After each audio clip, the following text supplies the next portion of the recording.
This is the Simpit. I'm your host, Shaun Cole, and here we are live today for a very special show. And as you know, these live shows are always going to be a little different, a little more casual than the normal show. As you see, I have to start the show from right up front, in front of the camera. Not the typical thing you expect from us, but I'm having a lot of fun with the live show. And when it comes to unboxing certain products, this is where all the fun is really had when you look at what I do and what I get to do here at the Simpit. And it's just, to me, it's Christmas. When, you know, Christmas isn't the same now that I've grown up. It was one thing when I was a kid. My family was always buying me presents.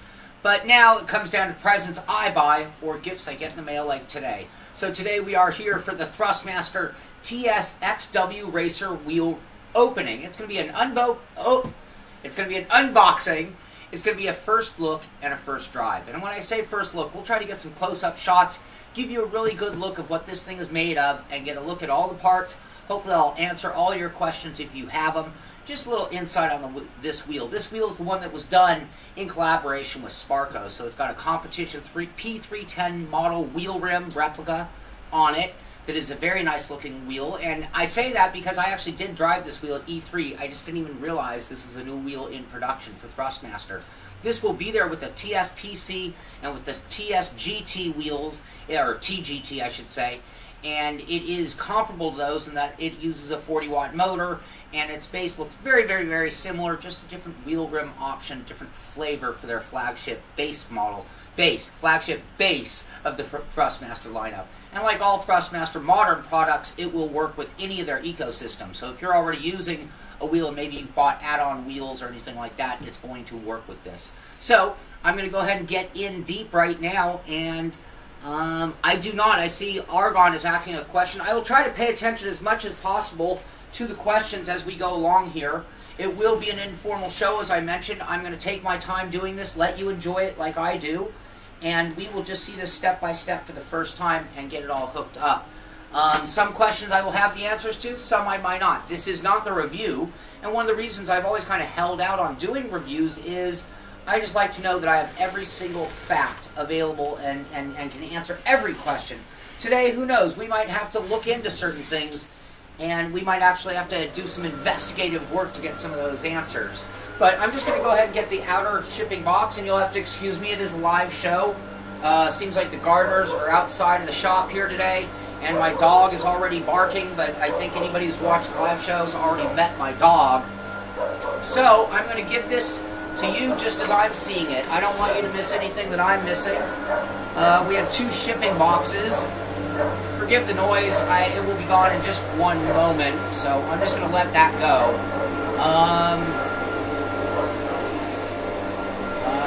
Yeah, awesome. Yeah, this will be a substantial upgrade just from what I've seen from the other TS wheels. Between the 920 and I'm going to let people take that 920 answer from the community right now rather than me chime out in on that while I'm opening a new Thrustmaster wheel. So you'll have to get my opinion on the Logitech wheel at another show, pretty much any other show, because I'm pretty open and I like answering questions. But today we are going to stick to Thrustmaster, and we are going to refrain from comparisons for the most part as well. Again, we'll leave that for another date and time. So here it is upside down. There you're seeing the front of the box before I did. One thing, if you are knowledgeable in the Thrustmaster lineup, especially like the TSPC, you can already see that painted cover, giving it a lot more color and flair. Just at long distance look, you can immediately see that. That's kind of cool. So, just sticking with you guys, why are the gardeners always there? If it's always, it would only be on Mondays. So, I seem to film on Mondays. Monday's always an exciting day. This just showed up. I call him Brown Santa, the UPS driver. And so Brown Santa showed up today with a gift. Before I get in, let's real quick. So we mentioned ecosystem. You can see there, shifter, wheel rims all the way around, any of the pedal sets. So again, it works with the whole family of Thrustmaster products. Xbox One compatible, the way it is sitting here today. So it's dual purpose in that. So, getting in, first thing. There you go. We got some kind of it's a sticker. with our mapping, which is kind of cool. If you have trouble remembering things, that might help out in the end. We'll see how that comes back. We have the instruction manual. I have to admit, I haven't read one of these from Thrustmaster in a long time. We've got our USB cord. I'm going to go ahead and pull things out of the packaging. We're going to get this thing ready to plug in anyway. That's going to be phase 2. We will have to do a camera adjustment. That's going to be a little clunky and awkward, but we're going to do it. You're going to be here with me until I am driving this thing on track, and we'll probably try out a couple of different sims. USB with a 90-degree plug. I always like that 90 degree. Kind of keeps things tucked on certain ones. Here we have the conical brake mod. So the brake pedal set, it's a 3-pedal set. The T3PA pedals are inside of this box. But here's the hardware and the tool you need to be able to install this. And what this does is when you press on the pedal, this is actually a lot stiffer to my thumb than it would be to the pedal. But it actually creates a secondary resistance, which is kind of nice. So we will probably not install that today. We'll probably install that for the review. Today, I think I'm just going to stick to getting. I'll be impressed if we can get it on my rig in a timely fashion that doesn't bore the heck out of you guys. So here we have the power cord that will go into the power supply. I'll just put that down as well. And I'm getting hot, as you can imagine. You're seeing me do the working side of things. So, just like anyone, I'm going to get my temperature raised. Not to mention, I have to admit, I'm very excited about this one. What are these rude interruptions? People calling me during a broadcast. Of course, it's the Murphy's Law of Live that the gardeners will show, and the phone will ring, and hopefully the power stays on. That was an issue one other time. So, here's the typical clamp. If you've never seen a Thrustmaster clamp before, this goes on the bottom. We'll see that. This is a heavy-duty threaded open handle wrench, just screws it on. It's actually a really good desk clamp. As far as desk clamps go, that's one of the best. It's very strong and it has a good amount of adjustment. Happens to not work on my R seat, but that's just where their hardware is. So now we're getting into the wheel rim. And this right here is what separates this from the other Thrustmaster wheels at this point. And you've heard me talk about high performance parts, Momo, whatever you want to say. Sparco is one of the biggest names in racing. And when you incorporate that into the mix, and I apologize for using my lower resolution webcam for this. I'm using both. I'll use the other one later in the show when we get to driving. And I'm going to improve this one by the next live show, I guarantee you that. Anyway, a couple things. You got the carbon fiber backing behind the aluminum tri-spoke with the Sparco logo, Thrustmaster logo. Feels like they're kind of like laser done almost. They're in white, but there's like no texture to them. They're very well done. This is a metal. It feels like a hat switch, and it's actually metal and it pushes in. It's actually really nice looking. I love the aluminum or metal finish to it. Here's your typical Xbox buttons. And some regular buttons. These, honestly, just to the feel, to the feel, these are, you know, I'm not getting a super positive click. I'm not, you know, but you can hear it. And it's not bad. Not bad at all. And then on the back, we have the typical mounting point for the Thrustmaster. So this threaded thing goes on. It's kind of a quick release. You don't need any tools to change rims. And there's the plug to make all the buttons and shifters work. And then we have the 2 shifter paddles. You can see they're good length paddles. And a good amount of feel and a good amount of throw on those. Give you an idea of the throw. It's a suede or Alcantara. I have to double check my information. One of the two. Either way, Alcantara is sort of like a imitation suede that is actually almost as expensive. Maybe a little longer lasting. So either one I'd be quite happy with. It's very comfortable. Very comfortable. Nice shape to the wheel. Good width to the wheel. Good feeling in the grip area on it. Holding it in my hands.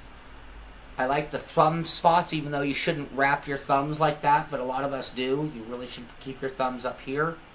The first 2 buttons I can reach nicely. The inward ones with my hands I have to twist a little. Big hands, I think you'll be able to get them. And from driving, it's a little bit of a reach to the lower 2 buttons. And these are really far, so you're going to be letting go to operate the bottom 4 for sure. So, nice looking wheel rim. I do like this. This is by far the nicest wheel rim out of them yet. So congratulations to them to working with Sparco on that. We'll put that aside right here, get ready to install everything else. So we got this. Excuse me, I'm going to have to walk in front of the camera again to throw this away. Well, put it away. And our trash pile is starting to build up a little bit over there.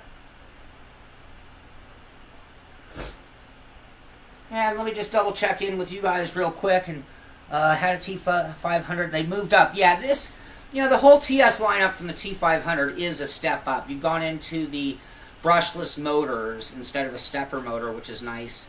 And I'll need a screwdriver on the long range. Yep, I know what you're talking about there, Steve. Hey, Steven Dager, I know you.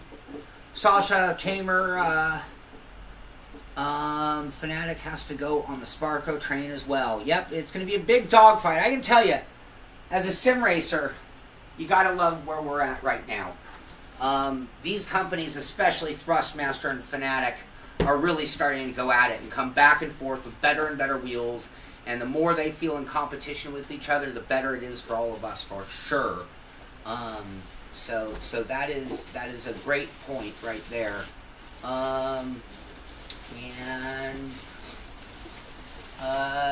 Mini Rider, you'll have to just take your own guesses on that, or talk to somebody else. I can't answer that question for you right now. And yeah, Forza Rim, they have they have a lot of options. That's a cool thing also in doing this. So last one, and then I'm going to show you my here after a few seconds. I would talk to them. We're not going to get into that. 2 years is probably well beyond warranty, though. So here's the base. And just taking a good look at it, you're getting a better look than I am right now. So we got the TS XW Racer logo right there. Xbox power type button. Another button that looks like it's a power button. So this is probably a mode button versus a power button. Probably a verifying light for when we're in Xbox mode. Yeah, you sound better. You know, I'm on an open mic right now, which is something I can play with, versus using the microphone mic. During racing videos or when I have game sounds, it's a little harder though, because I don't, mixing that. Anyway, we'll get into that in another moment or later in the show. And then another button here. Actually, this one says mode, so forgive me. This is probably just Xbox Link. What I can tell you, just holding it right here, this thing is pretty hefty. It is not a lightweight wheel. It is not. It feels substantial. This whole bottom section is made of metal. So right when I was holding it, I can tell you it was making me very happy because it felt substantial. It felt hardy. It felt pro level. I like that. This red finish. This is something I've been dying to do to just about every wheel I've owned, whether it was a Logitech, Thrustmaster, or even Fanatic, was pull the cover off and give it some kind of color to make it my own, instead of making it just like every other black wheel on the market. And then you've got this venting. So this is metallic metal as well. And this isn't even... There's a little teeny hole there that might be vent, and another one there. It's more aesthetic, these stripes, than they are functional. But I can see some inlet holes, so I think it's kind of both. And this one actually is all the way opened up. So this one is 100% functional. I can see all the way into the wheel through these vents there. So that is a vent. On the back, we have another fan here for exhaust, I'm guessing, pulling wind through the machine, cooling it down. And then obviously our plug-in for our pedals, a shifter if you want to go direct on the shifter using a T3 PA shifter. And that's our power and our USB right there.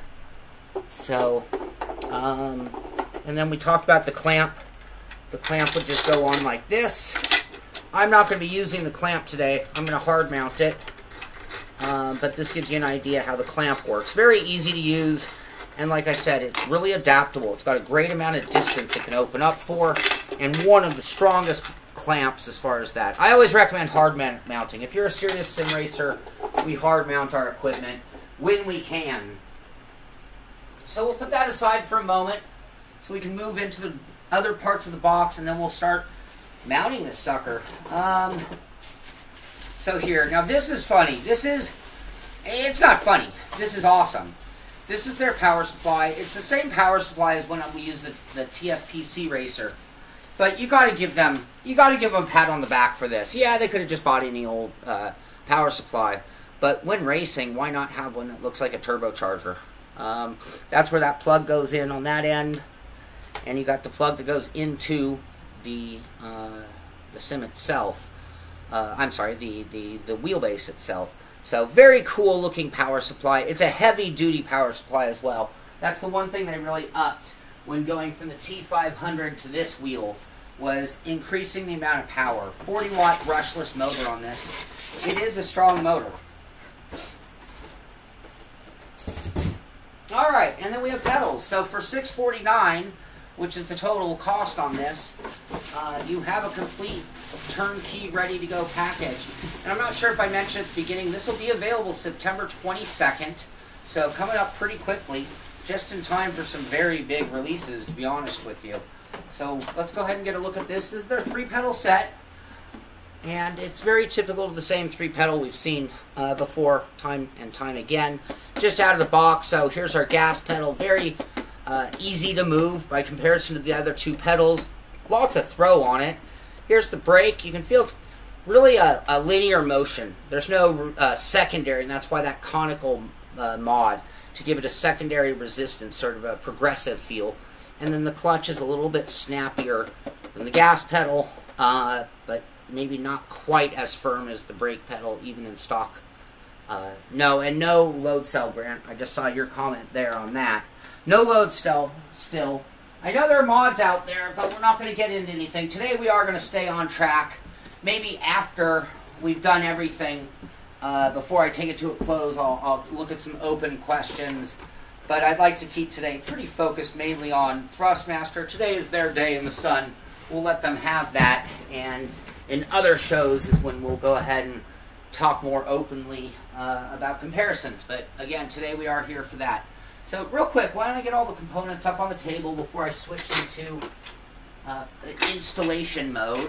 And forgive me, I said today would be a little on the clunky side at times, and that's just because I'm going to be changing sets and doing it all live. And changing sets really means just pulling this flimsy table out of my way and moving the camera so we can get a good view on me installing the wheel. And then again, like I said, we'll finish off with some driving just to see what it feels like. Today we will get that first look, which we're doing now, getting a good look at all the parts, components, and we will get some first impressions. But I'm not going to take the time to go through every setting today and get everything perfectly dialed in. That takes a long time, and when it comes to testing a wheel, when I do a real review, I have to be honest with you, I spend a lot of time, many hours, making sure I've given it its fair shake, not just giving a full impression based on how it felt out of the box on something as important as a wheel, where settings will go a long way.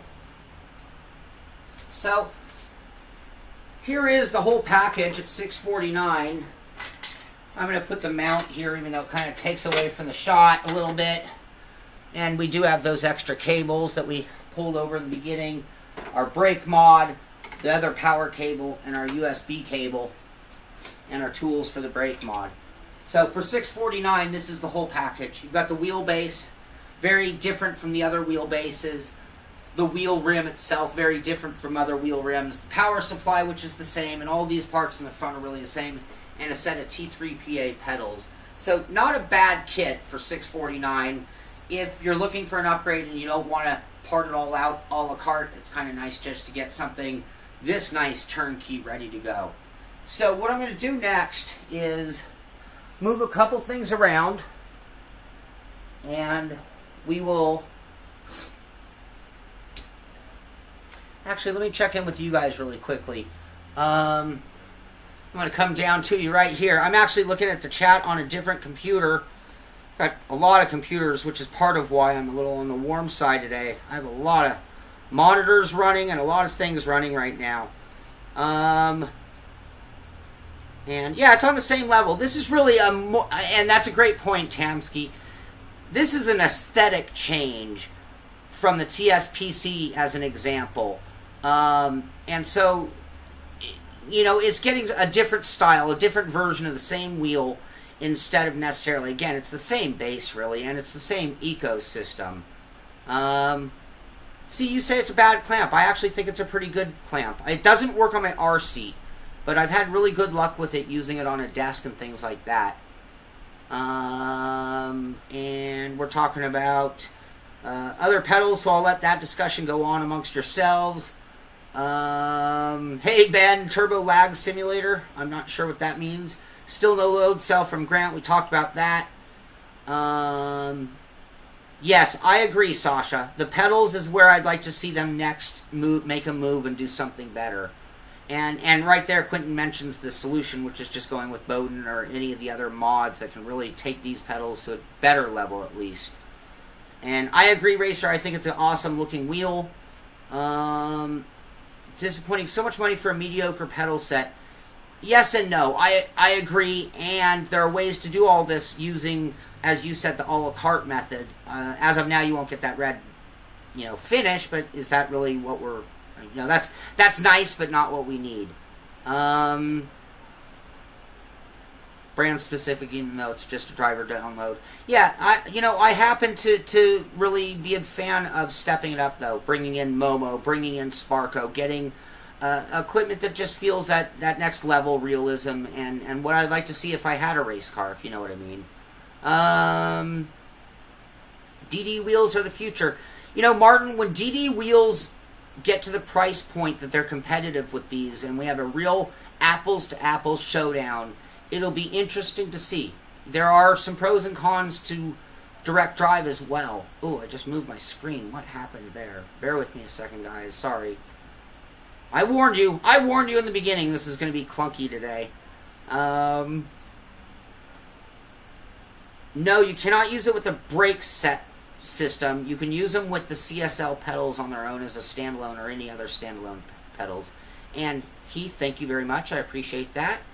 Handbrake port into it for dirt. No, I did not see any brake port. You guys got to look at that as well as I did. So, no, looks like no handbrake. T300 for 400 on Newegg. Dead on arrival. That is a real shame. That is one of the things that we're still in that era of getting parts from China. And, there's going to be a certain amount of dead on arrival parts when you're dealing with things being built on that kind of volume. And with parts that let's face it, they're not the same level parts as when you get a high-end wheel that might set you back $3,000. And I'm not even trying to take away from this or any other wheel that we could be talking about in that conversation. That's just a reality of the world we live in. China makes great products, and they make them affordable. But they are not like buying a product from a place that makes them in small batches and cares about every single unit. These people care about it on a unit to them is a container full of them versus a unit being one wheel. So it's going to happen. The nice thing is that Thrustmaster and Fanatic, they have a decent reputation now with their warranties. So if you have a problem, especially dead on arrival, there's really no reason that it shouldn't be taken care of, but it is still. That's about the most frustrating thing in the world. You spend money, Brown Santa shows up with the package, happy birthday, Merry Christmas to me, and it doesn't work. And honestly, that's when I start breaking things myself. I don't know how you are, how you handle those moments, but man, you want to see me unglued, watch my hard-earned money not pay me off right when I want it to. I'm an instant gratification kind of guy. So that is the reality. So I do appreciate the frustration that would be for you. Thank you, Steve. Yes, I'm feeling great. I'm still getting over this cold. My working vacation, which was a blast, did not help me heal up at all. Sorry, this is going to be clunky today. But yeah, I'm feeling really good in life. So that's the important thing there. I'm actually going to do a show about feeling good. I don't know. My belly is not feeling good. So, little side topic. I'm going to be doing a whole show on something along those lines. Anybody who's watched the show for a long time remembers when I used the DeRose method for a while and was really working on improving my mental and physical presence. And that's something that I want to get back to. And with it, I don't like having a belly, and I'm going to tell you, I'll talk about that in that show. So anyway, we do have a little time to kill, because what we're going to do now is try to move the camera to a spot that you guys can see what I'm doing a little bit. I'm going to try to spin my rig around a little bit for this as well. My rig is not light. And I think I'm going to be working on the ground for the most part at this point also. So if that's the case, then I can actually lower the camera as well. So, yeah, you can still get the Ferrari F1 wheel as far as I know. And Tamsky, I agree. Red and black, this thing looks badass. I love that metallic red. It is very cool. I agree with you. Thank you, Ron. I appreciate it. Thank you very much. I love having you here with us, and I love hearing about the people who've been around since the very beginning. So I appreciate your long time participation. Sorry about the bumpy move, guys. Sorry about that. This is something, though. You know, I always really try to make the show a certain level of quality. And with the live show, we're going to have to just let some things go. But for me, this is fun. I hope you guys enjoy it as well. So here's my RC RS1. Here's my wheel deck. It is pre-drilled for Thrustmaster and Fanatic, so that won't be a problem. I have the upgraded pedal tray for it, and so we'll mount those pedals onto here. So let's go ahead and start with the pedals. Let's start at the bottom and work our way up. And I have most of the hardware I need. No hardware for mounting came in the box. But you can see on the bottom of Thrustmaster pedals, there are 3 mounting screws. Boom, boom, boom. So that's how we'll hard mount them. They're going to be M5, not the car, but the screw, the thread pitch, the thread size. M5, which I happen to have 3 of them right here. And the Allen wrench that I'm going to need to go along with it.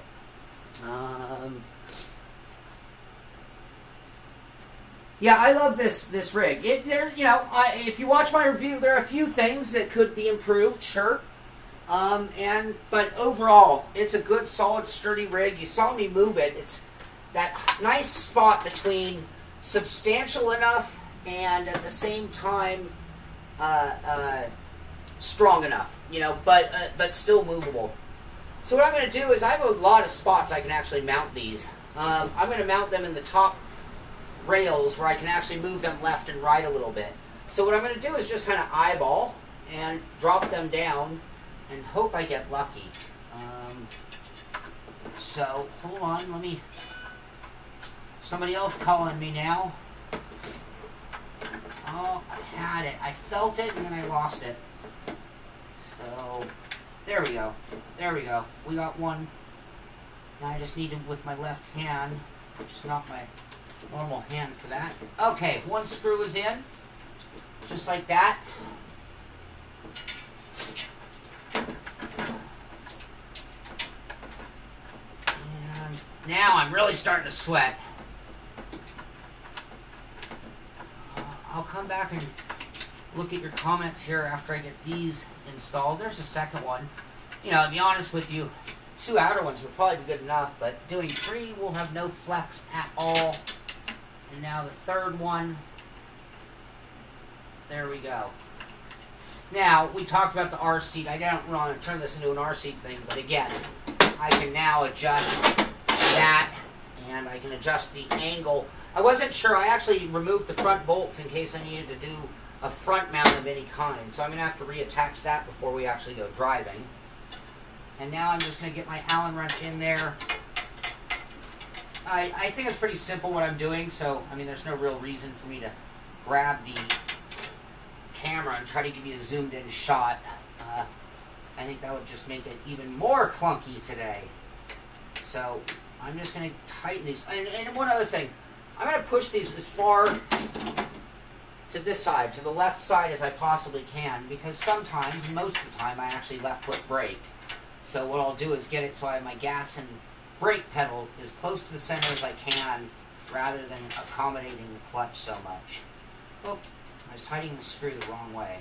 That's going to not speed things up, but slow things down. A little awkward in here. I have just enough room to get my hand in, just enough room to get the Allen wrench on the bolt. I could take this top plate off for the installation, and obviously your installation will be different if you have a different rig, but you saw the 3 mounting points for the pedals. Alright, we're doing this wrong, so hold on one second. Let me try to use my proper hand. Giving you a backward shot. I don't know if this is the way to do things or not, so I apologize for my camera angle of the moment. Alright, there we go. That's snug enough for now. Alright, that's definitely snug enough. And the last one. Alright, there we go. 1, 2, 3 attached. Wow, I'm pouring in sweat now. Upside down breathing doesn't help any. So, you know, I actually could turn on the second camera right now. Now I'm going to bring the cord around. And now let's get ready to mount the wheel. Whew! Let's get a quick wipe down. And I'll check in with you guys while I cook, while I cool down a moment. Alright. When you say brake, when you say preference on brakes, my preference is load cell, but that's not what we're here today. Did Max make a cameo and I missed it? Hi, John. Okay. If I missed your questions, I'm back with, you know, try to get back in with them again. I can only scroll back so far. Yeah, SimVibe's awesome. I'm not using it right now just because my rig gets moved around a lot. So having...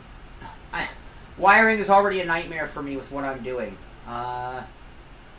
Answered Willie's question there on brakes. Conical mat... The Conical Mat mod, which we're going to use in the review but not today, for these pedals, it goes a long way in making them better. So that is definitely a way to improve it, but not as good as a load cell still. It's a little hard for me to keep up the scrolling right now on this particular computer, but I think I'm all caught up, so let's keep moving on. It's actually really cool. It's nice in my neighborhood. It's that I have like 20 lights on and 6 monitors. So that combination is what's making it just unbearably hot in here right now. So as I mentioned earlier, this wheelbase is pre-drilled for the Thrustmaster. Let's get a look at the mounting spot again for this. So we're not going to use the clamp, which we talked about, or saw. And you got these 2 holes. 1, 2 are the 2 mounting holes. And that's one thing that I'd like to see changed also. Gosh, give me at least a 3rd hole. 1 more hole just to really get a good firm mount. I had somebody contact me and say, hey, I'm only using 2 holes on my Fanatic. Do you think that's adequate? And I said, yeah, I think it is, but I'd really recommend using all 3. Just to be super stationary. So anyway, I'm going to go ahead and get this. My best way, if you're using an RC, is to actually... Where are the holes?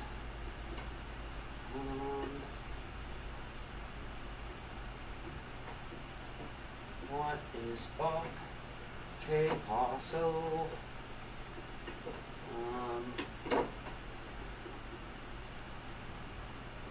That is not lining up. Has Thrustmaster changed their hole pattern? That's going to really screw up today's show. Oh, because I'm thinking backwards. Ah! Oh, it's amateur hour here at the Simpit, everyone. Please forgive me. I put it on backward. I hope that was fun for you. It was funny for me. I scared myself. I'm like, wow, I was really not prepared to start drilling right now. That would suck. It would certainly lengthen the show, but we all got a good laugh out of it instead. You'd think I'd know my rig a little better than that. Just totally forgot when I flipped it upside down that it goes the other way. Anyway, we're recovered already. So, there we go. 2 screws. I haven't tightened them all the way down yet. I'm going to go ahead and just flip it over. And there we see it up on the rig. What I haven't done is lock down the angle.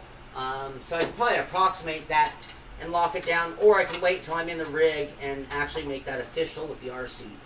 But for now, I will tighten the wheel all the way down.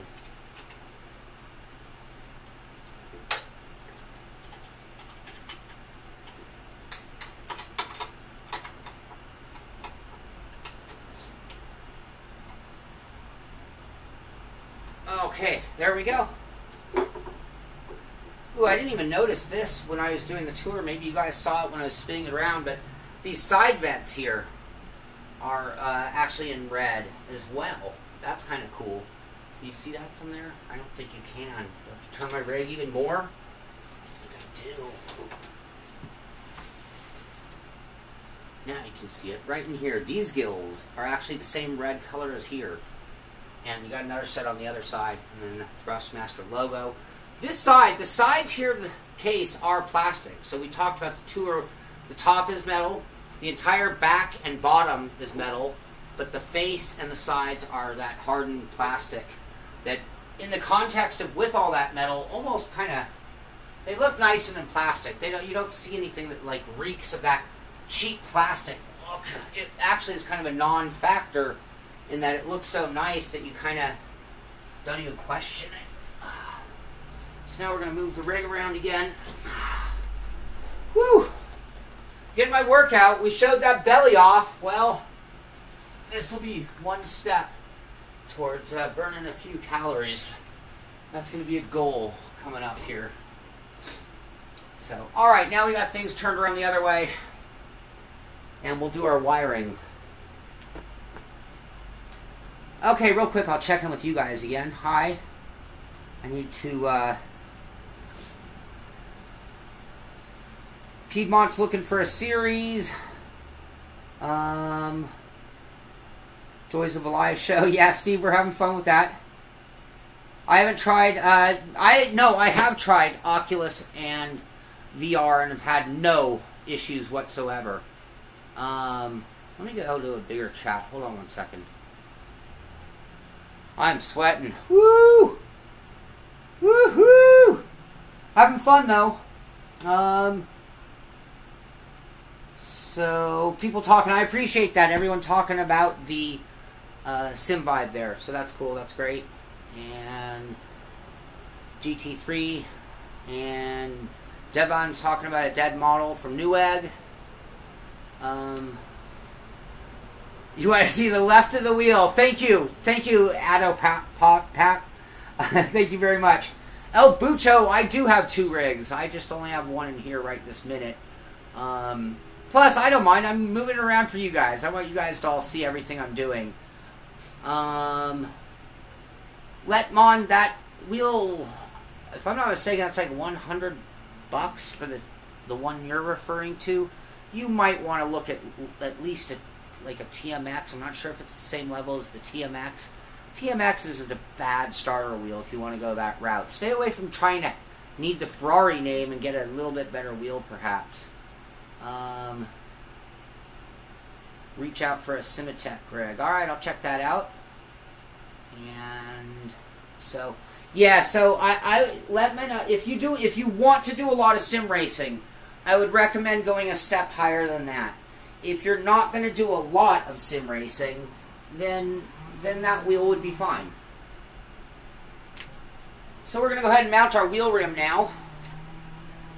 And if you haven't seen it before, this collar, which has a Phillips screw head on it to lock it down, literally just threads right onto this wheel rim. So you want to line it up. It is keyed to a certain position.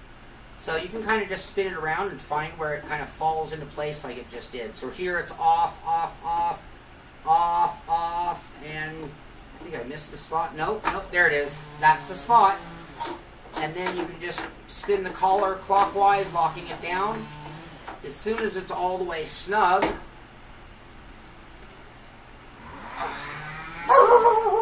we got the gardener's back and the dog barking.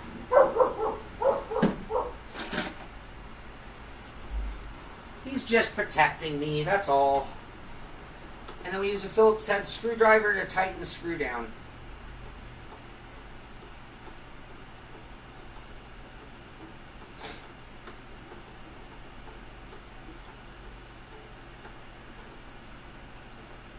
There we go. Okay. Now, next thing, we're going to plug our pedals into the wheel. So it's one of those phone cord. It's got the little clicky thing. The little release is over on one side. That's the only thing that makes it look different than a normal one. So I'm plugging into the pedals, and someone had asked, well, I better put a screw in so that doesn't happen and hurt things. So I'm just going to put this in finger tight right now and adjust my angle later. But we do have a spot for a shifter, we have a spot for the power, and a spot for the USB, but we do not have a spot for a handbrake of any kind. Hi, Max. Hi, buddy. Alright, here's that cool turbo-looking power supply once again. And here we go. We're going to just... Here's what the power plug end looks like. Just one of those kind of things. It's keyed as well, so you got to be careful to put it in the right direction. And I'm using an RS1, R-Seat RS1 rig. To answer your question, RWF Racing. And... anyway, I'm reading comments and sticking this in your face. So, sorry guys. I just renamed this the new Simpit Clunky Show. Alright, so that's keyed. We got that plugged in. We'll route our cables, because even though I have to change things out all the time, I do like it to look as good as I can keep it. I don't like a rat's nest coming off my rig. And the other one we're going to plug into the back. And again, we've got... Thank you very much, Adam. I try to be thorough. Today is not a review. Today is us having fun, just playing with a new toy. We will have a formal review, and it will be everything you expect as far as detail, quality, and factual information, because today we might even make a mistake here and there. Man, am I sweaty. I'm sorry, guys. That's so cruel to subject you to that. Alright, so we're going to put that USB end in. I'm not going to plug it into my computer just yet, because what I want to do is go download the drivers and do this properly. Make sure there's not a new driver, download the new driver, and then we'll plug the wheel in. I will plug the power supply in, so we're going to go ahead, and this is going to be one cord that will not be in my main loop right now. I'll switch it to my main loop later, but that's harder. I'm just going to run it to a power cord I have over here on the other side of the room. I don't know about you, but I can't stand warning labels. So that's got to go. I don't know what the warning was. It probably said, don't plug this in while sitting in water. If you buy one, you should read that. You shouldn't just tear it off. You should read it. Anyway, power cord. Standard power cord, much like the type you would plug into your computer or any other power supply.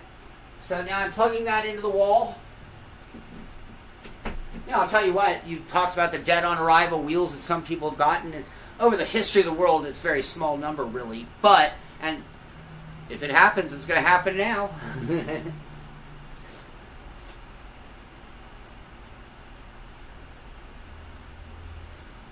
Alright, what I might have to do is go get something to drink as well. Because who likes to do this sober? That was a joke, by the way. I'm not advocating drunk simming at all. I'm going to do a show on that. Mark, I would get everything in the world before I got motion, just so you know. And I work for a motion company. It's just, that's next level stuff. Modded stuff Ron's talking about. Love modding, wheels, pedals, everything in the world. Modding is awesome. Sims, everything. It's what it's why this is such a great hobby.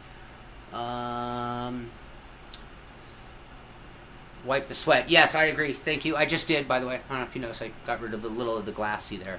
So I'm working hard in a hot room right now, so I apologize. But that's why, again, we'll do a formal review. I think this show is more for the hardcore viewers, the people who want to be in on today's fun, which is a brand new product. You know, I've never driven this wheel at home. When I drove it at E3, I didn't know that it was a new one.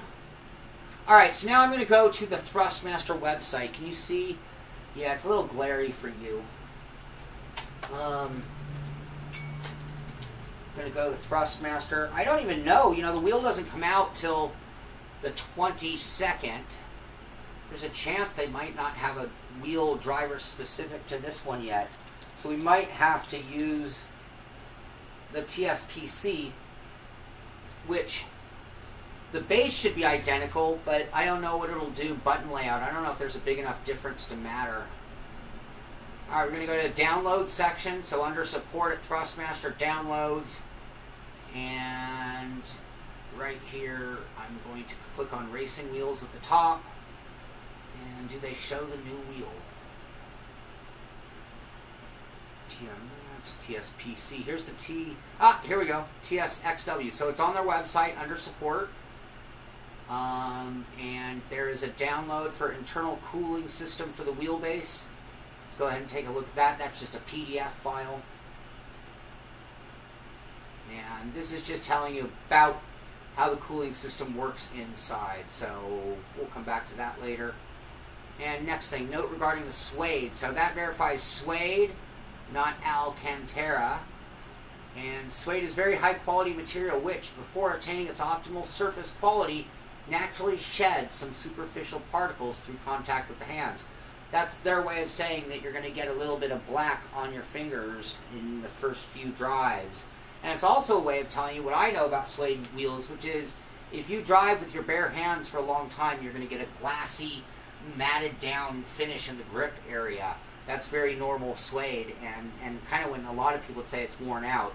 And that's why you'll see a lot of drivers who use suede gloves even for, or suede wheels even for sim racing will wear gloves. Alright. Template we're not going to need because our rig was pre-drilled, but we'll just take a look real quick just so you can see.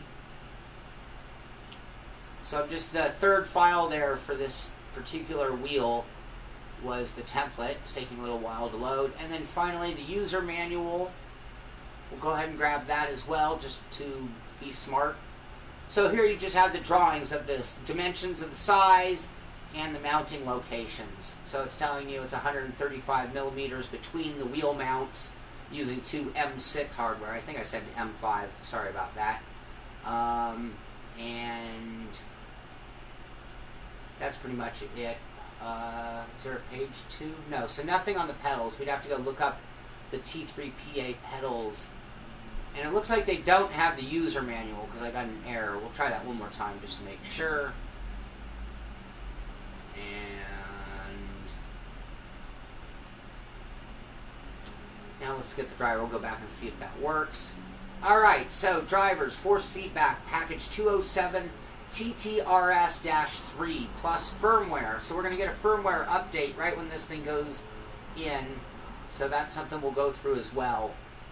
And it looks like, yeah, we got an error. So the user manual is still not available.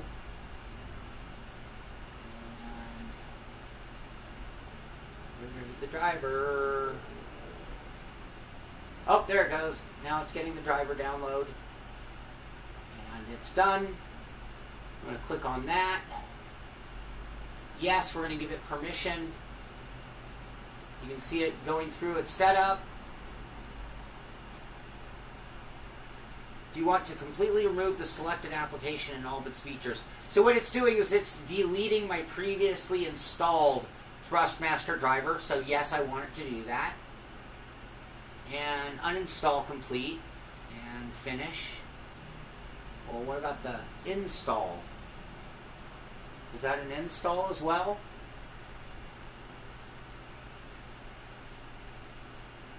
Alright, let's see what we have on our control menu for Thrustmaster. No, it looks like it only uninstalled. So let's go find that download file.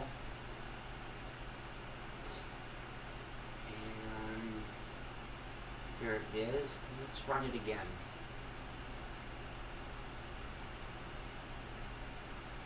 Preparing. Install shield will install. So yeah, it did an install on the first application. Now it's making me accept the terms of service license agreement. Let's just act like I've read all of this. You should read it, not just sign things by clicking next. And it's going to just default to its position, and now it's installing.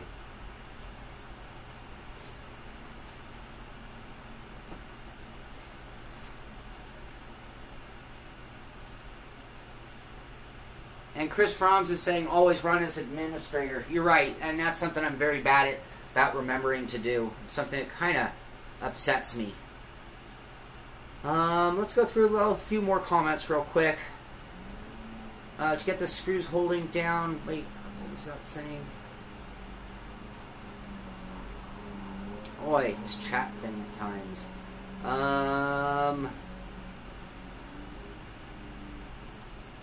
Yeah, we'll see if it's wobbly. Piedmont, do I work for CXE? Yes and no. No, I do not officially work. Yes, that's why I said yes and no. I don't work there full-time at all. I do a handful of trade shows for them.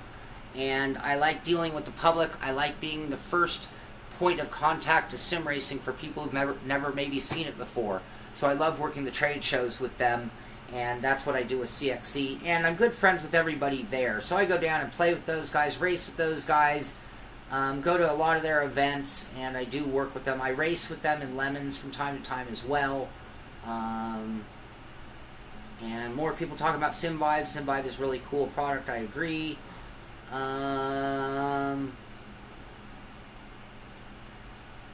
Willie lost his safety rating in week 13. Totally get it.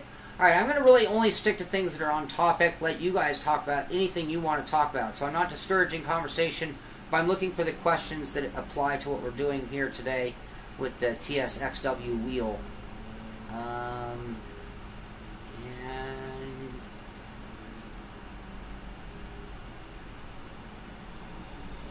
Yeah, Alcantara does wear, not quite as badly though, or not as fast. Piedmont used to work with Chris. Really? Really? Do we know each other?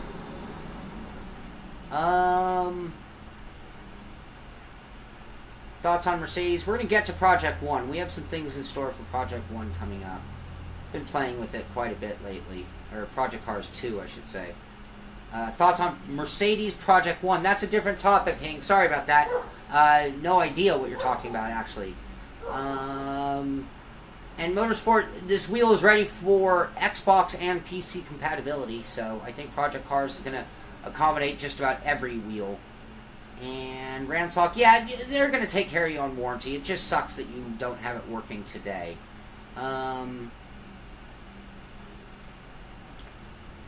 then, oh, you worked with them at BB, like in the squad, so to speak. I don't know how many people know what I'm talking about.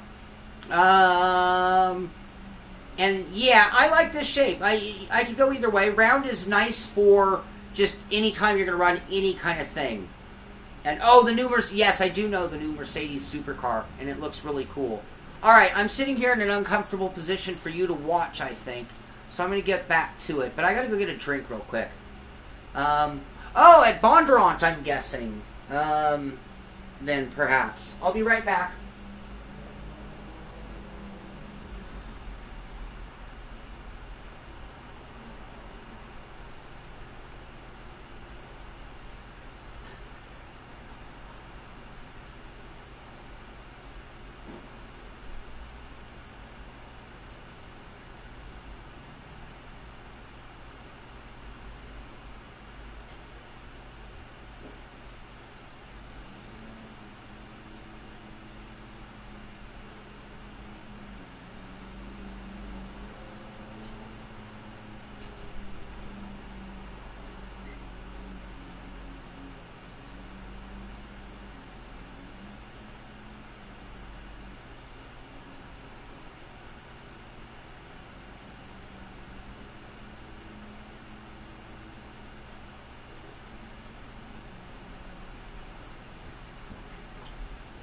I'm sorry about that, you guys. I was just dying here between the heat and talking. Anyway, little promotion for Dr. Pepper. Yeah, talk amongst yourselves. Thank you very much. Okay, so please connect all the Thrustmaster products to your computer. Now, you know, I wonder what will happen with my shifter because it uninstalled the driver and I'm not unplugging and replugging that in right now. I'm not going to use the shifter during this test. I'll use that during the race this week, though. So we're plugging it into my computer. And now it wants me to say next. Oh, there we go. You see that? Luck out with him hanging on to that. Alright, there we go. So now we'll hit next. Detecting Thrustmaster devices. Installing drivers. This may take several minutes. So I can hang out with you guys for several minutes, it says. Can't use a 458 Italia, it's too small. I like the little 458 wheel, actually.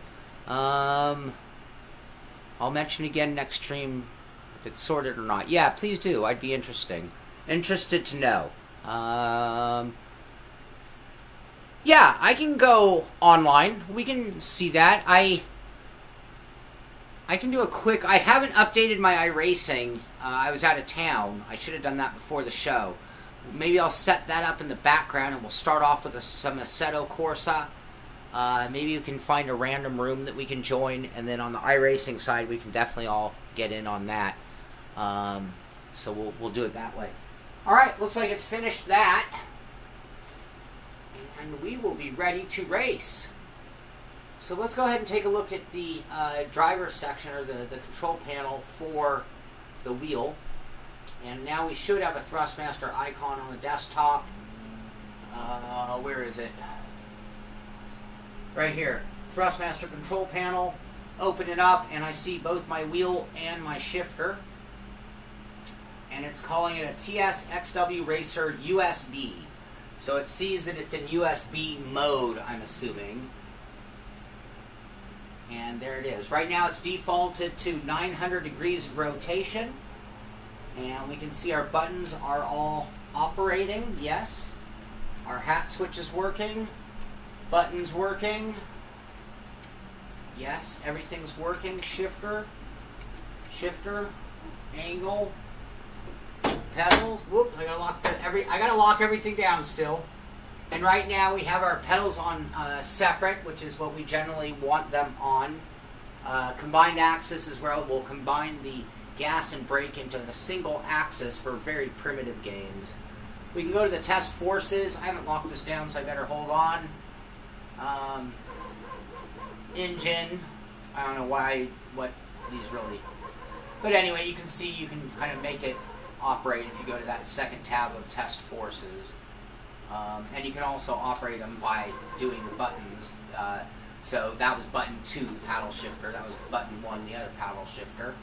And then we have our gain settings. Right now I'm just going to leave everything the way they are, which is 75% overall, 100 constant, 100 periodic, 100 spring, 100 damper, and I'm allowing the game to auto-center the wheel. If you talk to the guys at Thrustmaster, most of them actually say that's the settings, those are the settings they use. So let's go ahead and go one step more into this, and I'm going to have to do another camera angle change actually. So let me lock down my pedals real quick so we don't have a problem there. And actually, let me start iRacing, and I will get the download going in the background.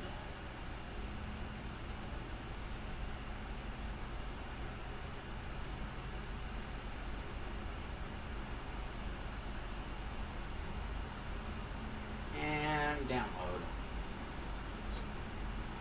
I haven't even bought the new content yet,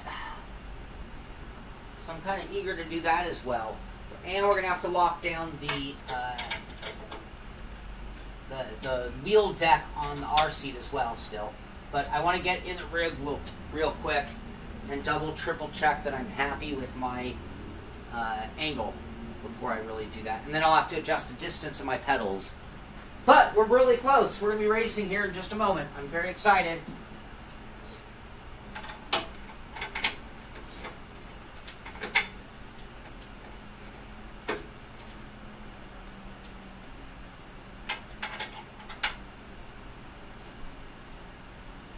Alright, almost done with this. Bear with me, guys.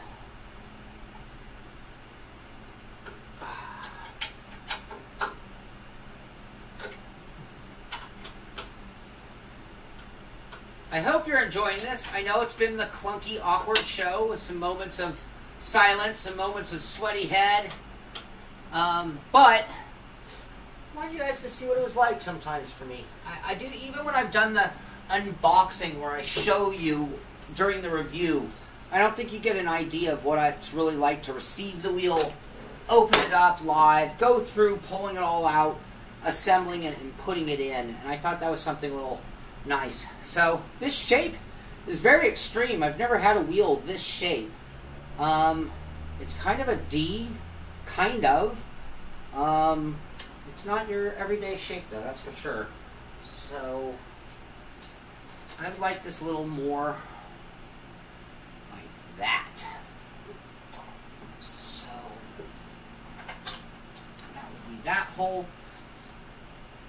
Not making this an R-seat review, but you saw how easy it was to adjust that to the angle I want.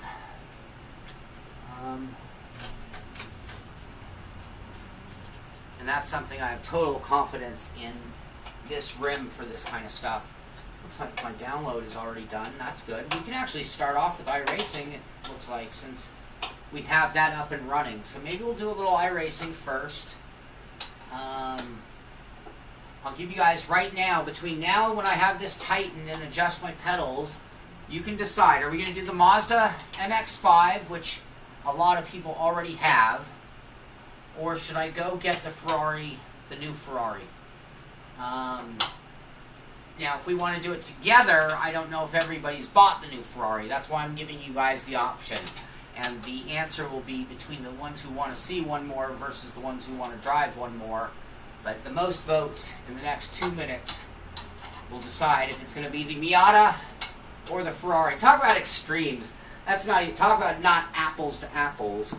Alright, so there we go. I actually could move my seat back. So this extends towards me more. The last wheel I had on here was a Fanatic CSL.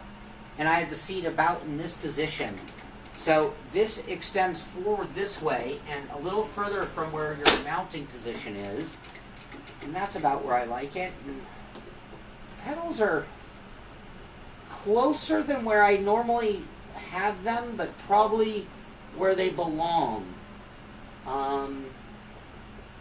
I'm going to change the camera angle here so you'll see better in a second. I should have removed the shifter for today's episode so that you could see the pedals better. And I'm not going to use the shifter, I'm going to use the paddles. That's what we're checking out here today.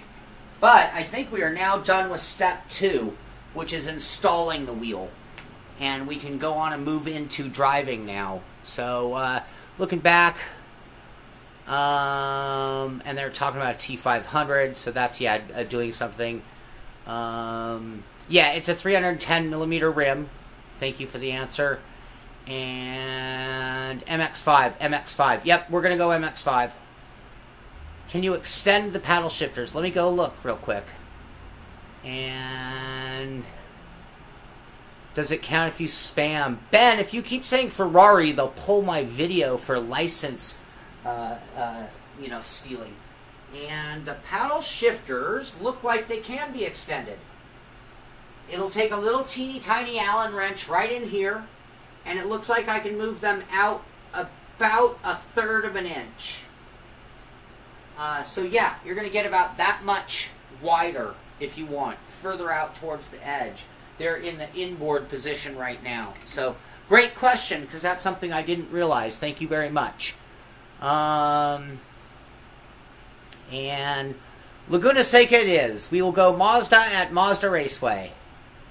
And I will host a room. So I'm going to set that up right now. I'll host a room. We'll just call it Simpit Practice. And you can join. I'll get that going right away. I need to turn my damper and spring off in the wheel before I start iRacing. All right, Jarrell. I will do that right now. I'm gonna take, one thing I say about what I do here. I think when it comes to general knowledge of sim racing, that I have a pretty wide knowledge, and I've dealt with a lot of products, a lot of companies, a lot of things. When it comes to individual products, a lot of people know more than I do, because that's where their focus of energy is spent. And that's one of the other reasons I love these live shows so much, is because it allows people who do know more. And I don't claim to be the expert of experts. If I had a question on science, I'd ask a scientist. And so the bottom line is, right now, I'm going to take your recommendation on that. So thank you very much. That's the moral of the story and the point of what I'm getting at. So I'm going to go to hosted real quick. No, real quick I'm going to do that. I'm going to turn off damper and spring, you said. So you want them at 0, you're saying. We can always change that. Whoops. We can always change it if we want to. So I'm going to take your recommendation, though. And so we're going to go spring and damper to 0.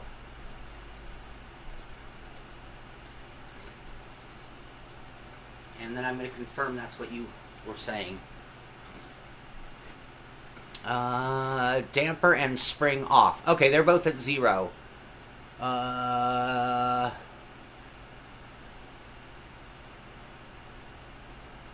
Yeah, that's it. And Piedmont just answered. That's in the Thrustmaster settings. That's specific to the Thrustmaster wheel. And so you say that's for calibration point. Does that mean I want to turn them back on afterward? Or that's just the way you want them when you're running iRacing? And then my next question would be, what about when you're running Assetto Corsa or R-Factor or anything else? Or is that something specific to iRacing? Alright, so let me get my rig in a proper driving spot. Forgive me. Excuse me. And I want to do a little bit of wire cleanup. And I think I'm also going to switch my audio to open speakers and just leave things with the way we have it, rather than me go to headphones where I'll probably start screaming at you guys. Then again, no, I'm not going to do that. I'm going to put on the headphones because I want you guys to hear the wheel. So, let me go ahead and shut this down and move it out of the way. And I'm going to do another camera change. So bear with me. And it's going to get rough here for a second again. But I want you to have a good angle on the wheel while I'm driving.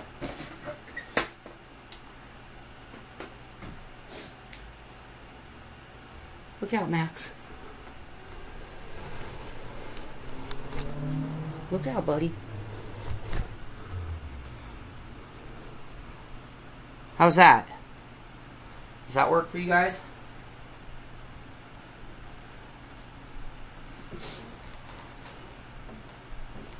Alright. Yeah, that should be good.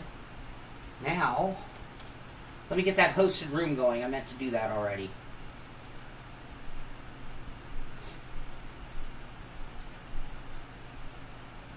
Host a race.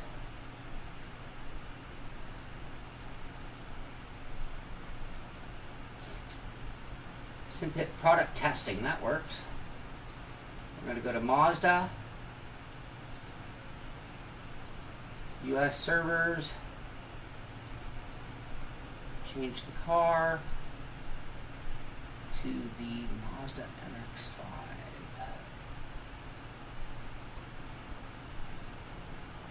We're going to go with the Cup variety, by the way. Morning, 43 people. We're going to launch this thing right now. We're going to do open practice, lone qualifier, and a race. That's what we're going to do. Practice time will make 20 minutes. Qualifying 2 laps. And the race will be... let's make this... about 5 laps? 5-lap race? What do you guys think?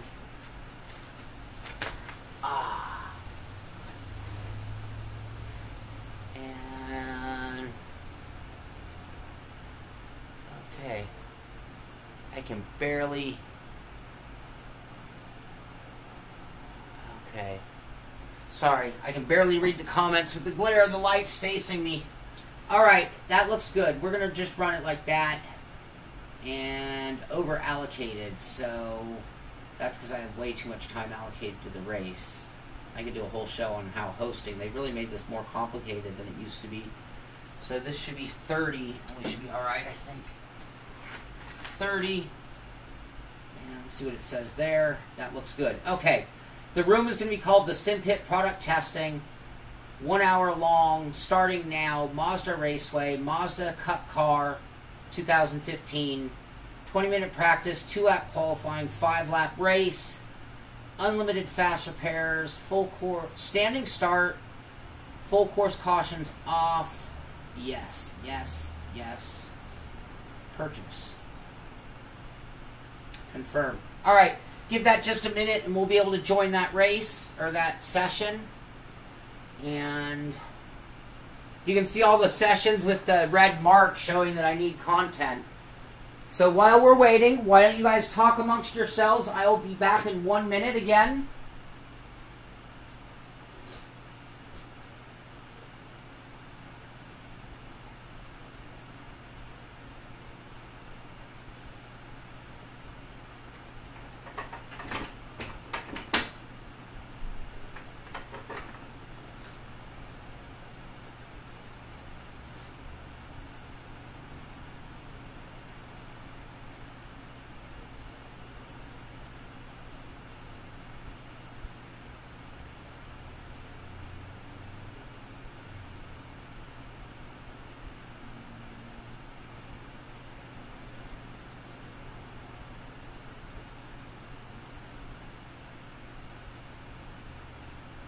Alright, is it ready? Let's check out if that room's ready.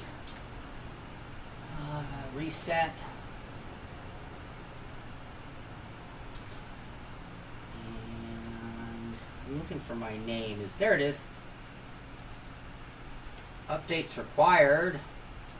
Alright, I gotta get one car real quick. I thought I did everything. That's why it was so fast. It just did the core. Done. Let's refresh. And now we have a steering wheel. Race. Okay, we'll get that going. Be right back once again.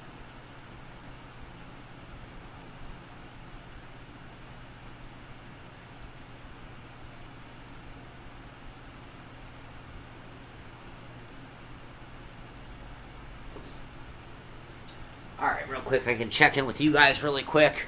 Yeah, it's up. You guys can join now.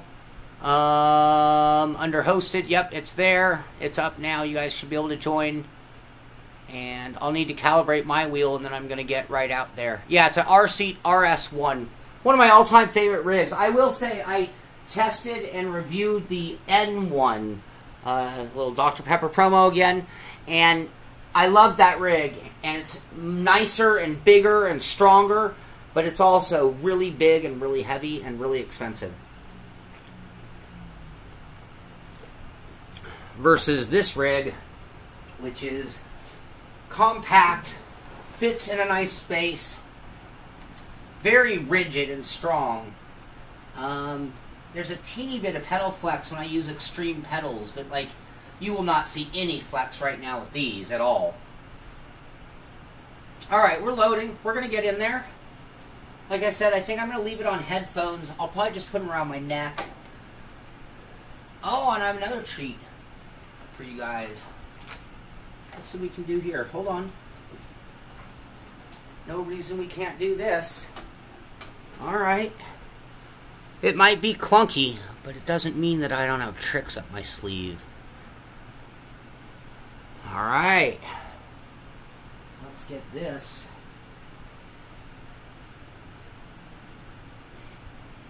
A little more like that. And let's make it a little bit smaller too. Sorry to be moving things around on you guys. Whoops.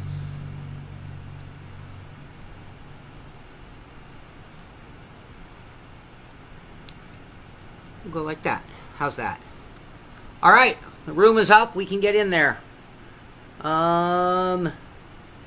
Is this my everyday yet? Yes, this is, of all the rigs I've tested, this is the one that stays right here, and I love it.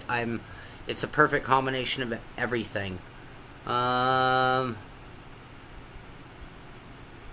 Okay, let's go ahead and go. Look, we got a good crowd already.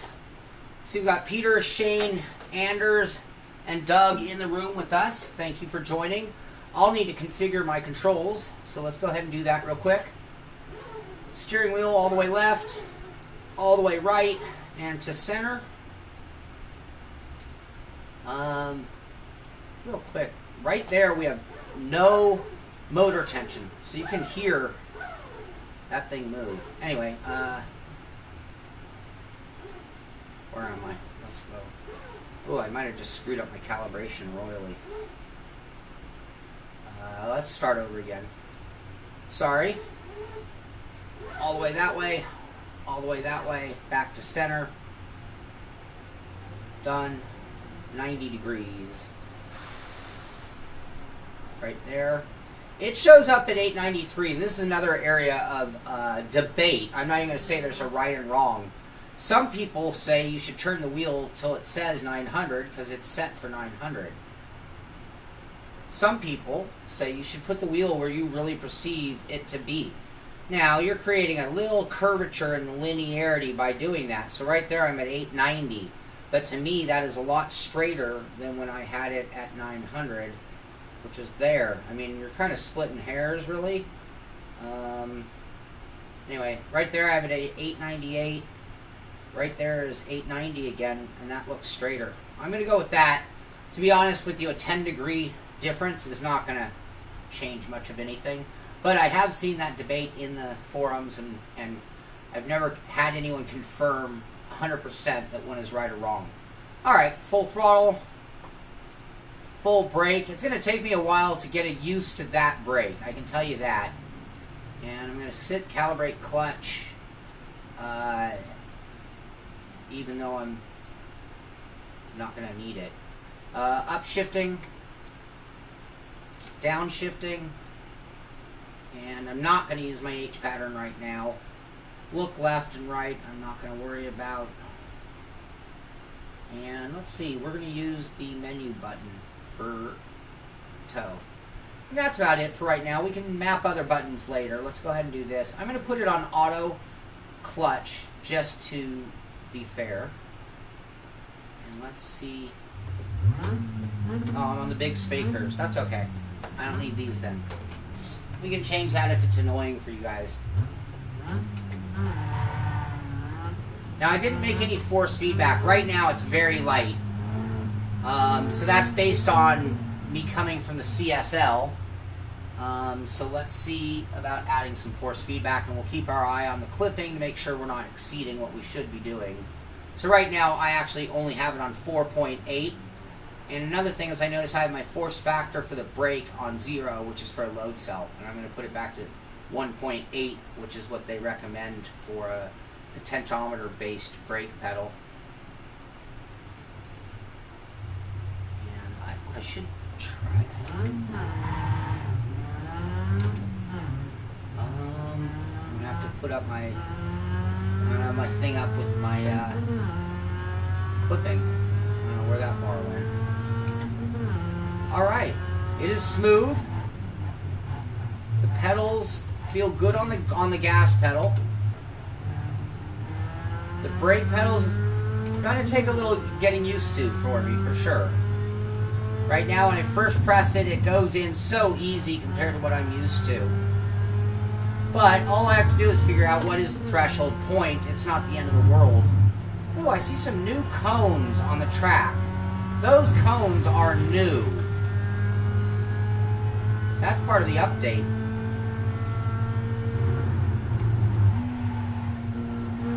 Those are cones marking your turn-in, your apex, and your exit points. Like if at a racing school, honestly, they would do that.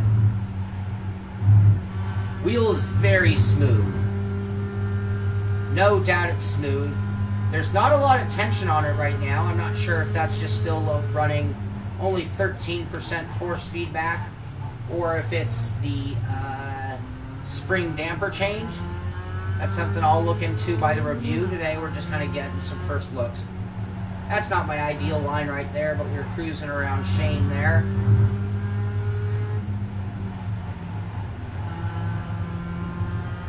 Yeah, the cones are cool. I like that addition.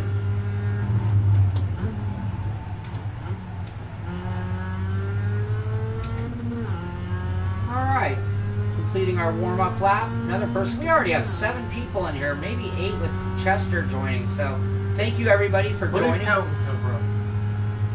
I didn't hear you, Shaun.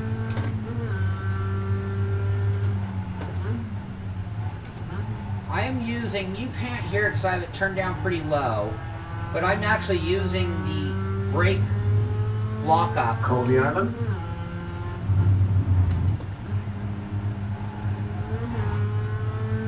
I got a good kick off of that inner curve when I hit it.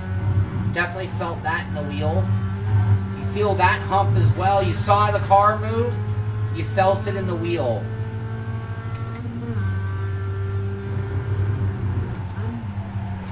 Whoa, wait. I used the cone for turning as my brake marker. I was just not paying attention. Kicked the cone up onto the track. Sorry, everybody.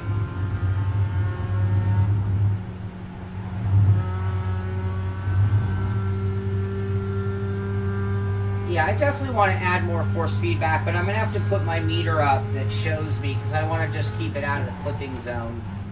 And that's something I'm not going to worry about too much today because, again, that gets back to that full-blown review versus doing today's show where I'm not going to have the time to perfect everything. Getting a weird graphic off my windscreen on the top. Might have to look at my graphical settings since the update. Getting a little late there. We'll finish this lap and then I'm going to pull it in and turn that force feedback higher. My keyboard's way over there, so it's going to be hard to make that change.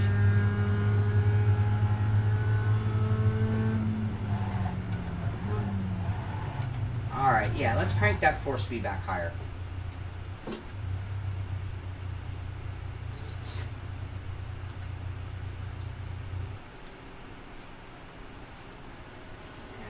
And options. Right now I'm at 13.8. I'm going to go to 20.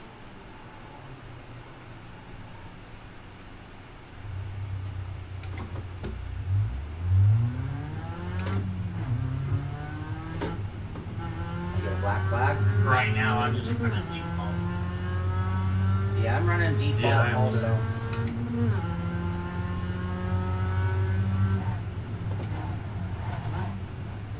I'm getting used to the pedal pretty quickly.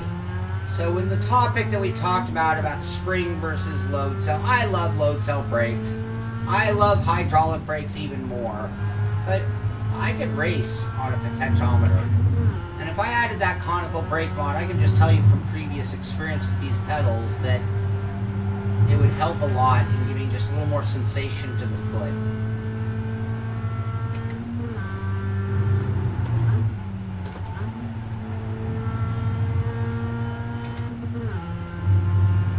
Now, right now, there's a bit more tension on the wheel.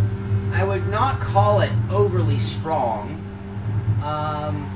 but comparing it to some of the lower end wheels, it's definitely stronger. Certainly stronger than its lower counterparts, and definitely stronger than a Logitech, as an example. Now, strength is not the only thing about a steering wheel. That's just a thing, and really only for some. I mean, a lot of aliens turn their force feedback almost off. Me, I like a lot of force feedback. Very smooth, very quiet. I've not heard a single noise out of the wheel, other than the click of the paddle shifter.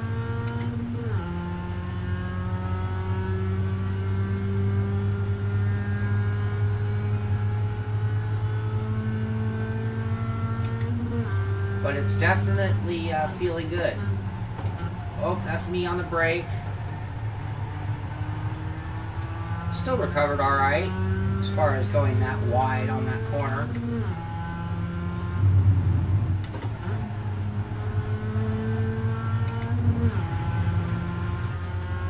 Made up the time already as far as best lap so far today.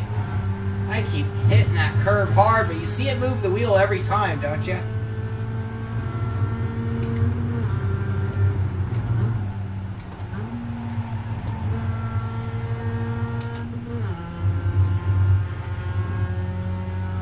Alright, see if we can get a decent lap here.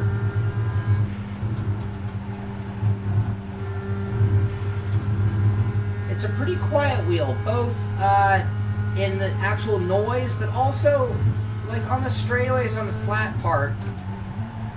It's not giving me a lot of like overly strong road noise as an example.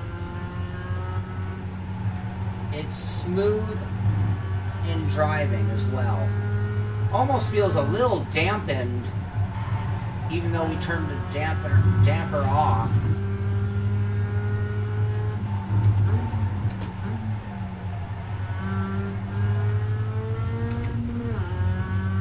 Alright, we'll complete our first lap. Let's go ahead and do something crazy just to see what the wheel does.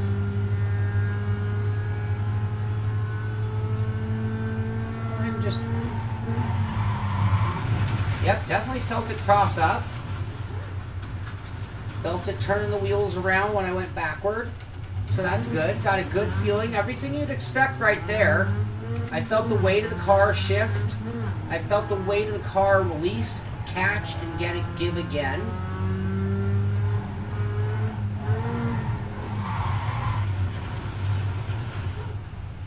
Alright, we got a little bump out of the wall. Alright, let's do some more driving like that just to get some sensation of what it's made of. Yeah, now when I'm being strong on the wheel like this, full sway back, I'm feeling a lot more...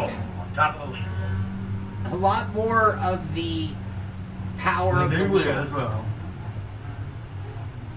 It must be the wheel. I was just going to say the same thing. The proof is in the pudding, huh? So yeah, so right here doing this, I feel a lot more power out of the wheel than when I'm driving a good driving line. And I think that when you're driving the car really well, you're actually not demanding as much. You're keeping you had more time in this MX-5 and iRacing than I have. Yeah, Doug, you got that right. I've spent a lot of time in this car. You guys agreed. You guys fell into my trap when I asked you about the MX-5. But yeah, it's when you're really turning, you do feel more power. It's this right off dead center. It's not even a dead center, but there's this zone right here in the middle where there's not a lot which is good. You don't want too much happening when you're going straight. But now that I really start to push it a little harder on the wheel, I can feel a little more power than I at least first thought. It is really smooth, and that will fool you a little bit into thinking that it's not as strong, but it's just sort of the smoothness and how easily it moves despite that strength.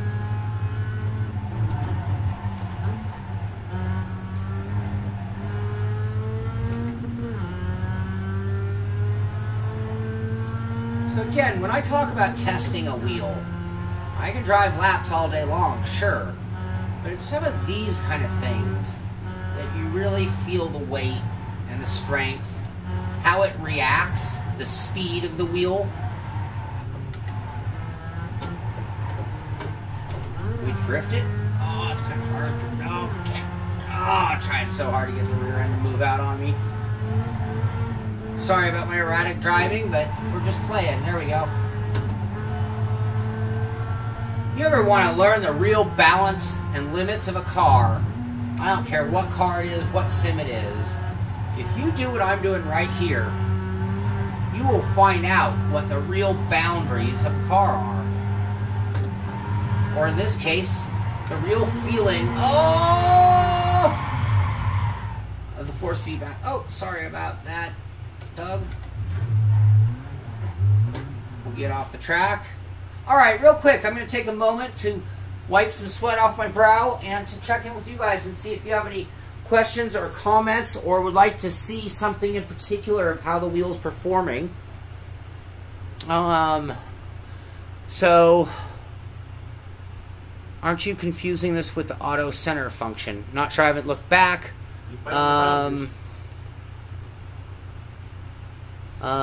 Thanks, Ben. We'll have to look into that. I like the cones, though. It's nice. If anybody is looking, you might want to check into that for learning courses. It's a good thing.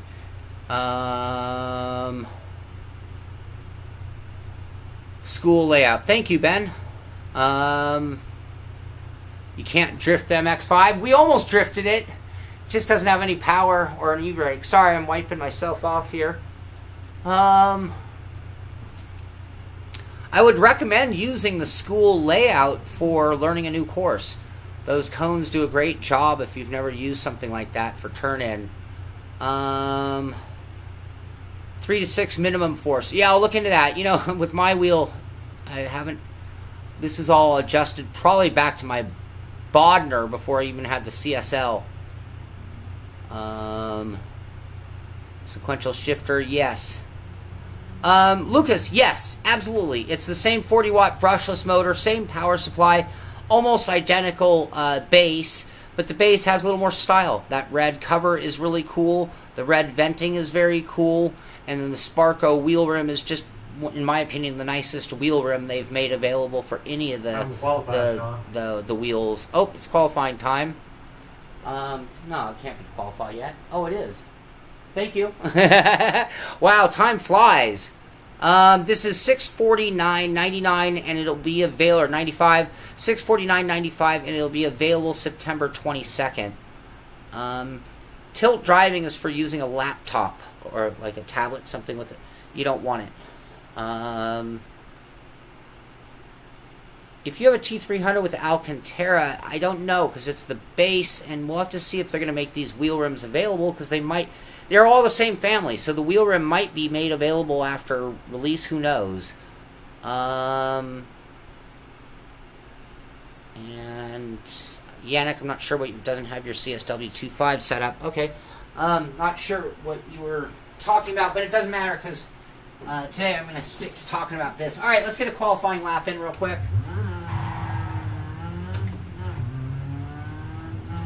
What we'll do is we'll do this qualifying. Oh, I got to stop and go. How rookie is that?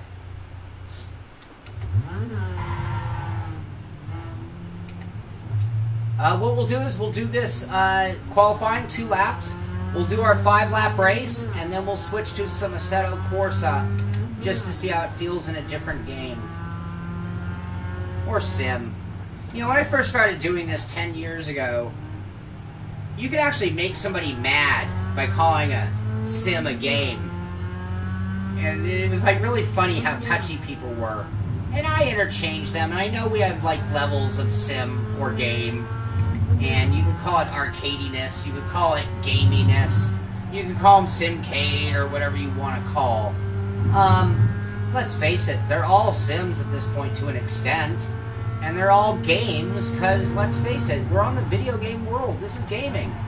So how are you not gaming just because it's a sim? It's still gaming. You're on a computer. You're playing in your house, not real life.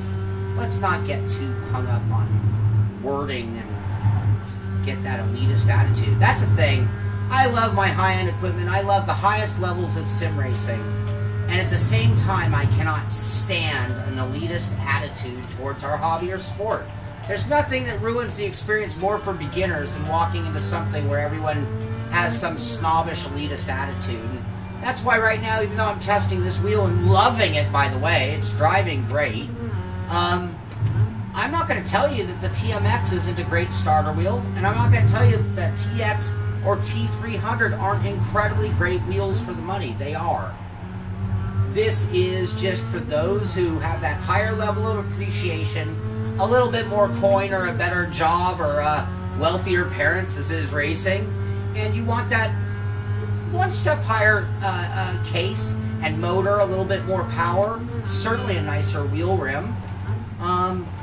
Is it needed? No. Champions. champions win on G29s, on whatever they want. I'm not even saying they all use G29s. I'm saying the best of the best are not equipment dependent. Oh, I over-revved it talking.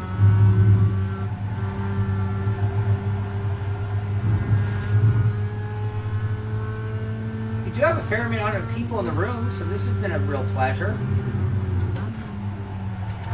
Oh, he overshot that one.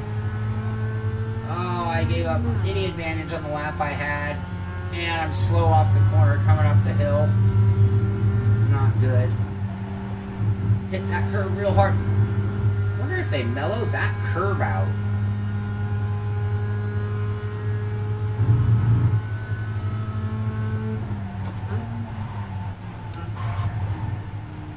Oh, cut.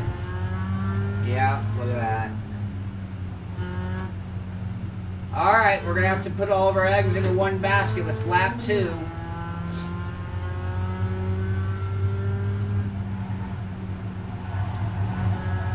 Or we could just grid up at the back. That's actually, let's do that. Let's just take advantage of that. Grid up at the back. I'm going to try to drift through 1-2.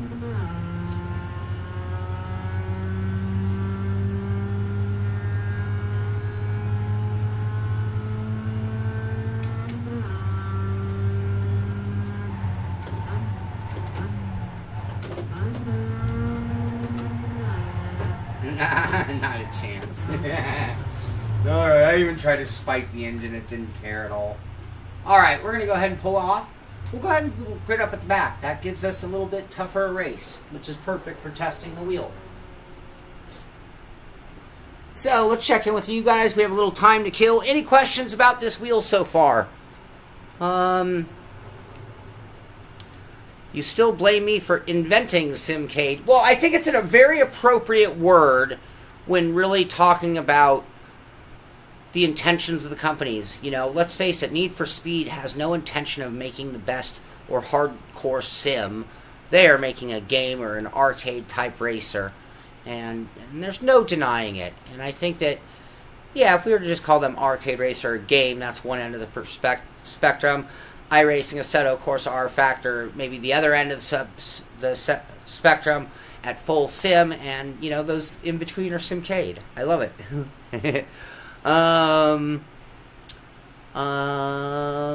Robert, thank you. I appreciate you being here, so it's mutual. The wheel looks pretty good, and it feels pretty good. It's not overwhelmingly strong. It is a solid, strong wheel, so I say that because I'm coming from a direct drive wheel, perhaps. At 649, Jarrell, I think we're going to have a shootout coming up, so let's wait until after the review so that this can have its official review with all the everything in its own pros and cons, and then I think after that, it might be time for the showdown.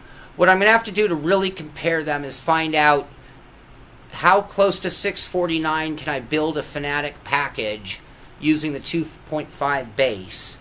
And then to get as close to apples, that's what I'm going to have to work with. But it's got to go. The pedals are bare bone minimum adequate. I'd like a better pedal. I have not installed the conical brake mod.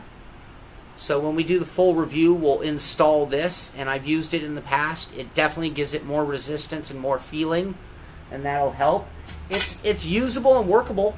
Give me a day with that, and I wouldn't complain. I just know that I like load cells better, and I like hydraulic even more than that.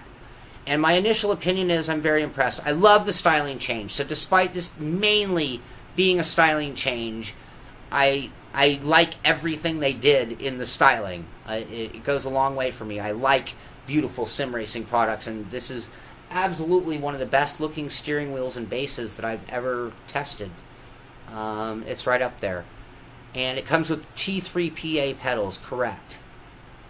And might as well save for an OSW.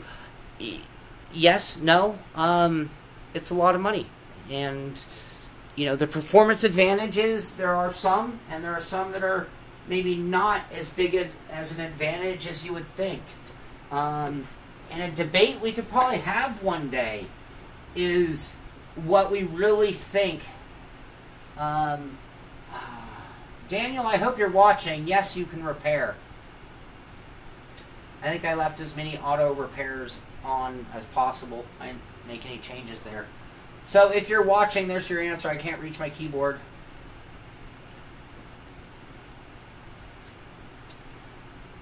I can go over there and type to him. Anyway, it's still another minute, so I'm going to come back to you guys. I don't know if they'll give you a new one for qualifying, but it definitely have a new motor in it for the race. Here's my Kilroy. That's what you guys need. Still no shifter. Nope, does not include a shifter. Oh yeah, minimum force. Thank you. Let's make that change.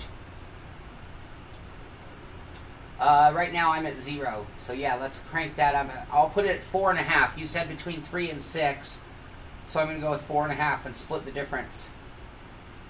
The other thing I wanted to do real quick is turn on my frame rate monitor, which also will bring up the clipping of the force feedback, so we'll see how strong it really is through. Whoops, just knocked my speaker down. Yeah, direct drive is coming down on price for sure, but, you know, again, that's a topic for another day. Yeah, I'm pretty new to road course racing, so I'm going to try and stay out of everyone's way. And, alright, so that's pretty much it. And, yes, I agree, Fabio. The feet are very important. The brake pedal to me is right there as important as the wheel. That's very, very true. Peter, as far as the 458, are you talking about the wheel rim itself? I like this one, but that's because I also like... Good luck, everyone. To me, Sparco means a little more than having a fake Ferrari logo. Ferrari didn't do anything but approve that wheel. Sparco had a role in helping them design this one. Good luck and have fun. Looks like our race is getting ready to go, so I'm going to jump in behind us. You know, the cogging, you know, I'm not noticing as much. So perhaps there is a little difference, and before the review, I will find out the answer to that for sure. To find out if there is any change internally beyond... I know it's a 40-watt motor. I know it's brushless. I know the case is relatively the same, so I would suspect they're identical. Good luck. Have fun. I do feel that cogging right here. And that cogging, I honestly think it's the gearbox. The reason I say that is a brushless motor isn't supposed to cog. Would you look at how many people are in this room? This is great. Thank you guys. Thank you so much, everybody, for joining. I really appreciate it. This is the way to get a first look and a test of a wheel. Oh my God, I jumped the thought. I've done that. Alright, how aggressive should we be, guys? I won't be able to answer or listen to your answer.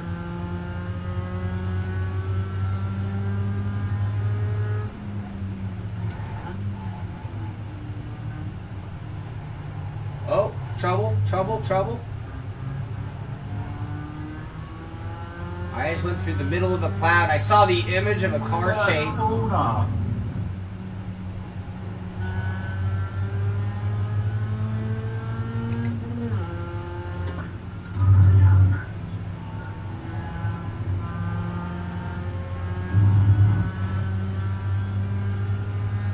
Alright, there we go. I don't feel that cogging, and this is something I remember distinctly from the TSPC.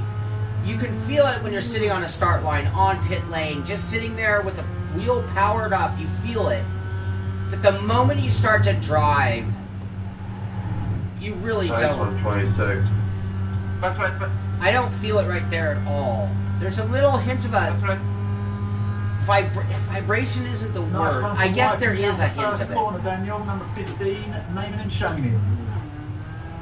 Sounds like we have some ruffled feathers in our room, by the way. Okay, 26 needs to be kicked or something.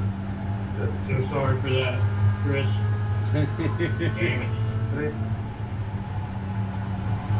Stay with our that.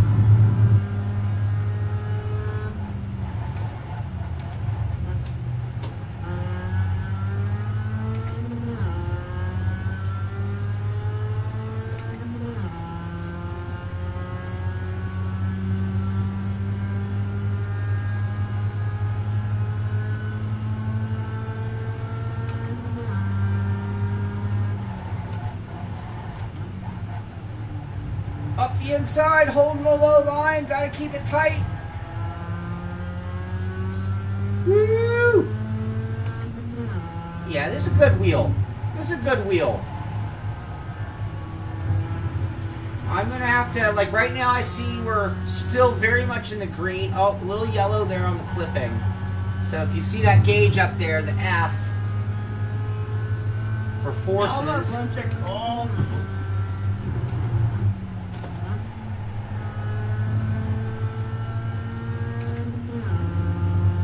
But this is probably about in a comfortable range. It seems like at the big turn-in moments I'm getting a peak, but for the most part, I'm right in the boundaries. You know, even little swerving isn't putting it over the top. So we're probably about to the point where any more, and we're just going to get that cutoff point for the force feedback. So we're pretty much at the strength level of what this wheel can do in this particular sim. Now I can tell you when we go to Assetto Corsa, the wheel is going to feel stronger over there, for sure. And that's just sort of the difference between those sims and how they deliver their force feedback.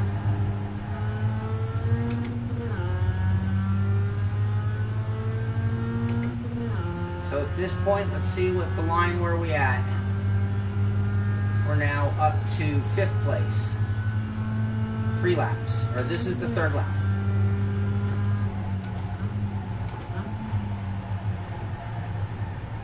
Ah, a little too hot. 1. Oh, didn't even slow it down mid-corner. I could have. Early turn in.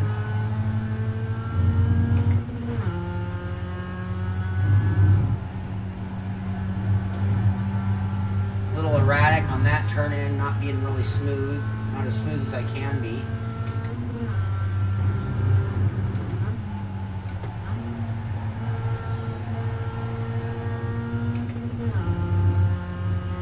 Got about 5 seconds up to Jawad. Oh shoot. I almost swore.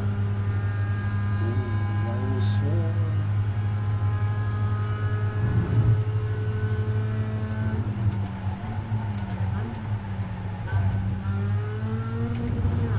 Don't cut. Almost cut.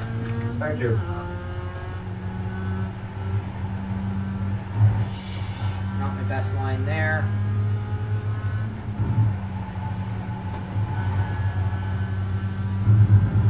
Alright, completing 3rd. 2 to go.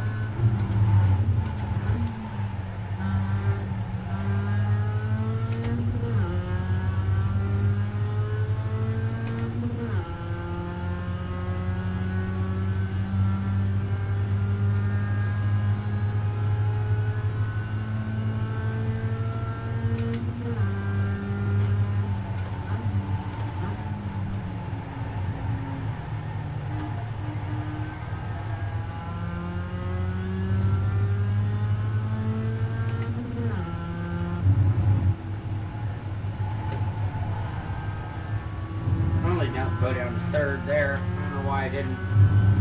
Wasn't the end of the world.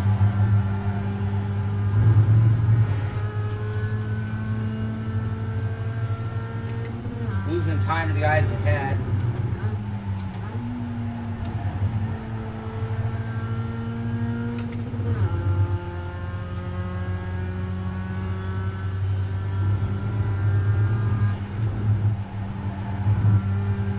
Take the inside 27.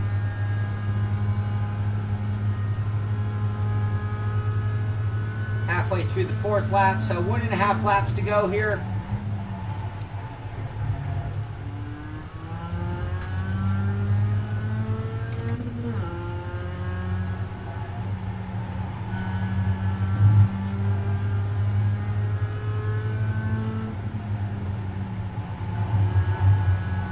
Not having any trouble with the brake, so despite everything we've talked about, and it doesn't mean that I changed my opinion on load cells or any of that, but it's a totally usable brake. The gas feels nice. I have no complaint about the gas pedal whatsoever. It could be fancier, it could be nice. It doesn't, you know, it's a plastic base, but it's totally worthy. It's totally competent. The brake pedal, it's not the feeling in my foot so much as far as like the quality of the brake face pedal itself. It's just that first time you stab it, it just moves in with so little effort that it's hard to really, you have to be so delicate. So to say it's hard to be delicate, it's the opposite. It's like you have to be so delicate. Otherwise your foot just goes to the floor, lock up the brakes. But once you get it, you find that you start to ease it on a little more gently, and you find that point that you can really kind of throw it on with a little bit of confidence. So again, I could race right now. I'm going to race this week's Sim Racing System race with these pedals. I will put in the conical brake mod by then.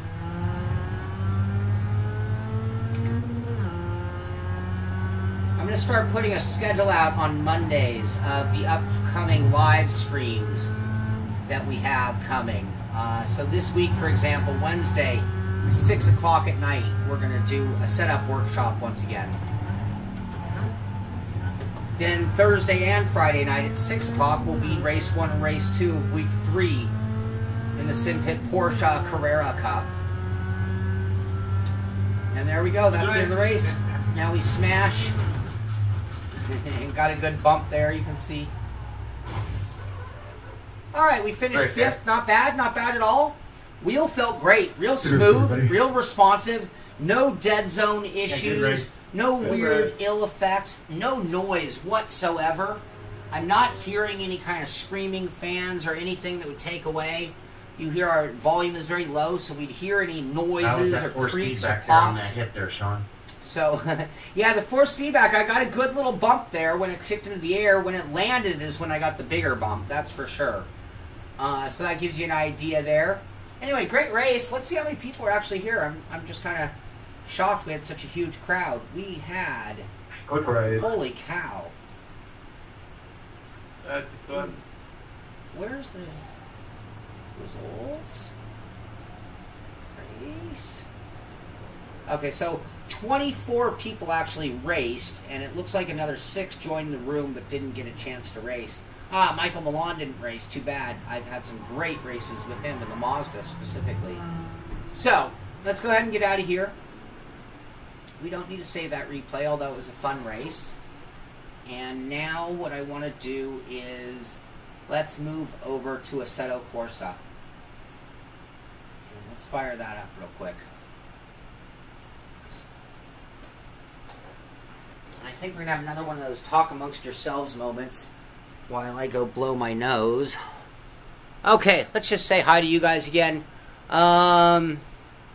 Yeah, I think the TSPC is an upgrade from the G27. If you have a G27, don't go running to the store. You're not losing races because of it, but I would pick a TSPC over it. What's a Porsche? I think I said it right. Porsche, not Porsche. This is going to be an ongoing thing, I can see. It's hard to go back to a non-load cell, but it's doable. If you're offended by me saying Porsche, then you'd be really offended by what I, and not just me, a lot of Americans would say, which is Porsche. Porsche. But Porsche is how Americans say it. And if you want, I'll go to a Porsche dealership and get them calling it Porsche all day long. That's the way it is in the Americas. that is the end of my apologies for the word Porsche. And I'm not trying to be a jerk about it. It's just I take a lot of flack for that. And it's like, I'm sorry, we pronounce things the way we do. Not that you're giving me a hard time. I actually think it's comical. It's just when the guys get really serious about the thing, it starts to bother me a little bit.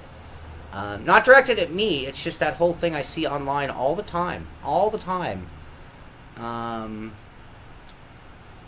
Yeah. If you want to, I mean, I've had people write Porsche EEE, Porsche AAAA. That doesn't help. If you want to send me a video message with how to say it, I will do my best. But also know, if somebody ever came here and started, like, mispronouncing San Vicente, a street here, we're pretty lax about letting it slide. You have an accent. You're not going to know how we see it or say it. So, anyway, that's just the beauty of having such an international world today, though. So, anyway, I don't want to get off topic. I'm not offended, by the way. It's previous conversations that have been offensive on the Porsche name. And why it is a deserved topic is because it's Ferdinand Porsche, and that is a man who created a car. It's a man, not just a name. We're not calling it a Corvette. So, respect is due. And Robert, I will go check that out. But again, I'm going to go, I want to get a webcam and go to the Porsche dealership here in LA and have you hear how the dealers at a California dealership would say it. Not that that makes it right, but keep in mind where our education would have come from. And these are the people who should be setting the standard, if anybody, right? Okay, so let's see. What do we want to do? I'm going to go online and look for a room so that you guys can join. This is not the easiest thing in a set, of course, to find a room that everybody can jump in and play on. But let's see what we can do to make it so that we can get some others in there. Let's see here.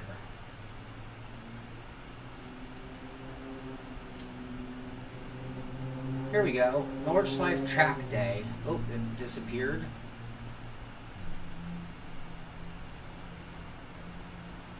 Come on. There we go. El Bandidos 24/7 Nordschleife Track Day. That sounds fun. Can we join it? Nissan GTR, Ferrari 599, BMW 235, Ferrari 458, BMW M3. Wow, they have a ton of cars. I am going to take a BMW M3 GT2. How's that sound? And join.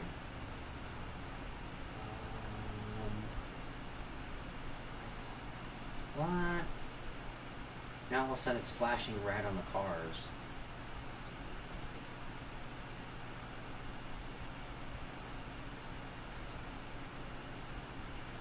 Oh, because it's 0 available? It's showing no cars available. Alright, that room's not going to work. Sorry. Shoot. That one's full. That one's close to full, so you guys won't be able to join.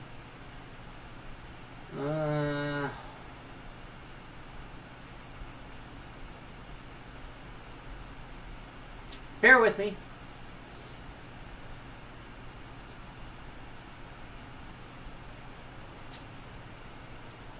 There's one with the Japanese pack. We did the MX-5 Cup again.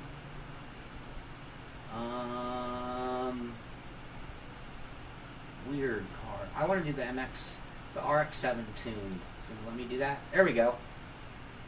Oh, I didn't get you guys the name of the room. This was the one. It had like 24 drivers. It was labeled Nordschleife Realistic Track Day #1 Japanese Pack. So if you'd like to try to join, you can. I'm just going to get in and calibrate the controls and go feel what it feels like in a Assetto Corsa with the wheel. So while that loads, I need to go blow my nose, but I'll check with you guys really quickly. Danka, I'm going to check that link. Thank you. It's just that stupid E. It changes the whole word, huh? I understand that. I like the Brickmotech because I'm into hydraulic. I'm going to work on it, though. Quirt, I'm going to work on it. I do listen to you guys. Believe, I take all this to heart. Oh, is it Lucas? I'm sorry. You know what? I'm going to... the name of the room I read off, I hope you got it there, Shane. It was something about realistic track day at Nordschleife, Japanese car pack. Something like that. So what we'll do is I'll just do a few laps in this car, and then I'll probably switch to just single player mode just to try a different car, a few different cars. Give me 1 second. I'll be right back.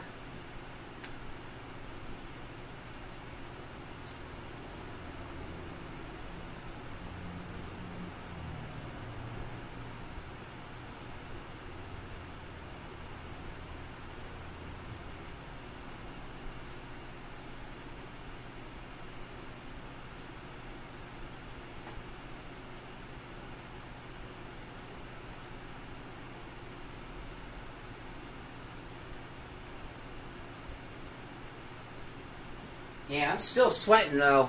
So, all right, let's get back to business here. Another swig of my Dr. Pepper.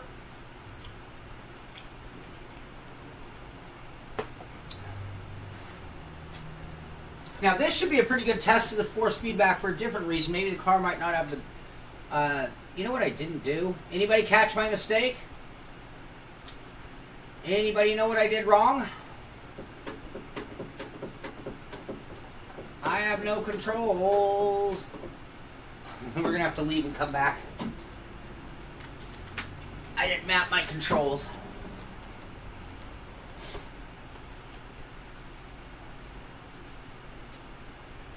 So, let's go ahead and leave this room real quick. Shoot. Sorry.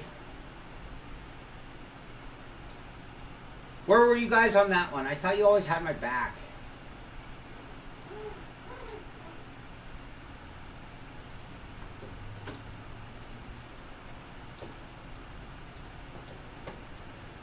Invert, invert, invert. There we go. Shifters. And I don't really need anything else right now. Right now I'm at 78%. Filter 0, minimum force 5, curb effects 40, road effects 50, slip effects 0. Just so you guys know what kind of settings I'm using for today's test. And that's why, again, I talked about the review and what I'll do differently for the review, but I will... Oh, we can change cars. Is the Skyline better? The 370 Nismo, Supra, MX-5, AE86, I don't know if that's any better, and the regular MX-5 are our choices, or the tuned RX-7. Any recommendations there? And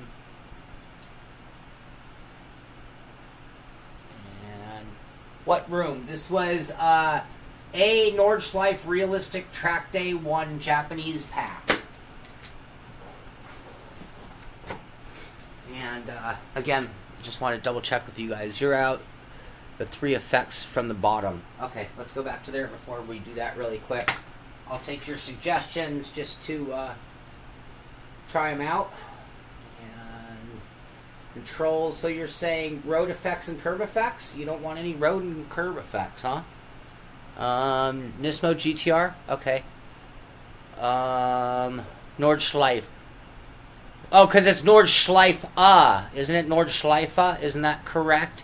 So you're saying it's supposed to be Porsche, but isn't that what I was saying? We're never gonna get this right. What room? I said that. Say the name of the room this time when you choose. Yeah, it was. I'll go back to it. Last chance on the effects, by the way, and. English class. We're going to have a international language class here on the Simpit where we're going to all talk about commonly missaid words. I am going to go with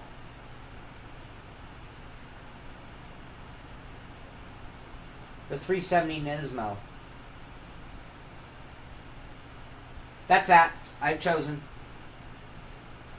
And the room, A, Nordschleife, Realistic Track Day, Japanese Car Pack.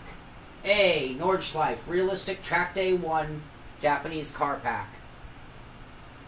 Traction Control Factory, ABS Factory, Stability Control not allowed, Auto Clutch not allowed, Damage 100%, Fuel Rate 100%, Tire Wear 100%, no tire blankets, Forced Virtual Mirror, no jump starts. So there we go there. Okay. Hopefully we got everything set this time, and we'll get to do some driving. I'm on these speakers, aren't I? Yep. If you guys only knew how often I had to change every setting in the world for my game. Not complaining, it's just when I go to do it, it's not always right.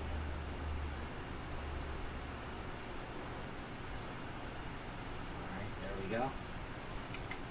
Oh yeah, we better let that car go.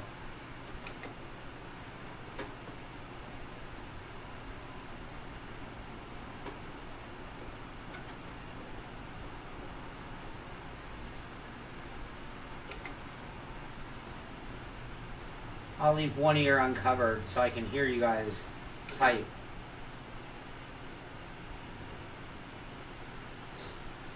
Looks like we're doing, well, it's the tourist version of the track.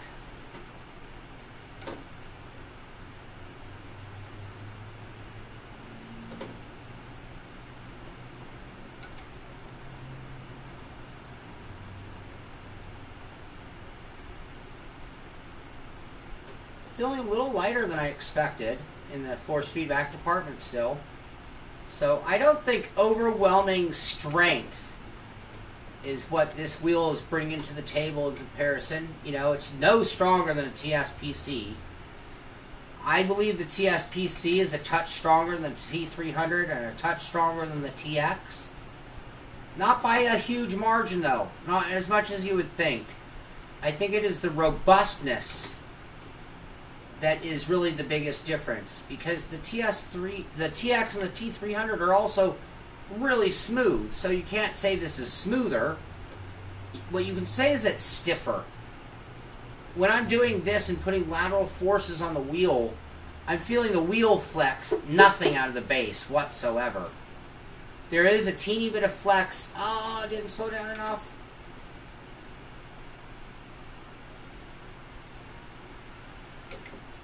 Yeah, there's a little bit of flex right there. A little starting in the collar. A little bit in the wheel rim itself. Nothing I felt, not even once while driving. It was only when I started pushing and pulling. Someone in that Nissan is tailing me. Saying, get your little Nissan 370 out of my way. I'm the Skyline. Here comes a tuned RX-7.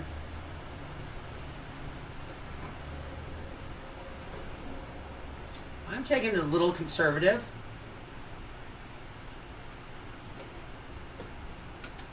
Oh, whoa, 2 wheels off. Felt that in the wheel. Definitely felt looseness in the wheel. The second I hit that grass, I felt it slide out. When I touched the brakes, it got even worse. And then as soon as I started to collect it, I felt that as well. And when we're talking about force feedback, those are the effects we want out of our wheels. Oh, come on, come on, come on. Used to always make a mess of this section right here. I think I finally learned my lesson on how slow you have to come for that part right there. My buddy Ben is still watching this show. I've never met anybody who knows Nordschleife like Ben does. And he actually kind of is the one who kind of trained me on certain sections. Whoa, this car is not going to do that well. This is the most street car I've been on in a long time on this track.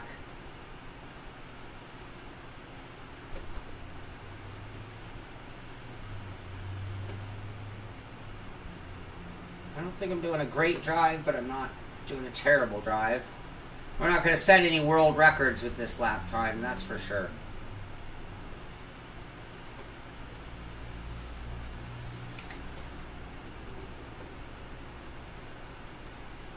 Coming into one of my favorite sections of the track, though.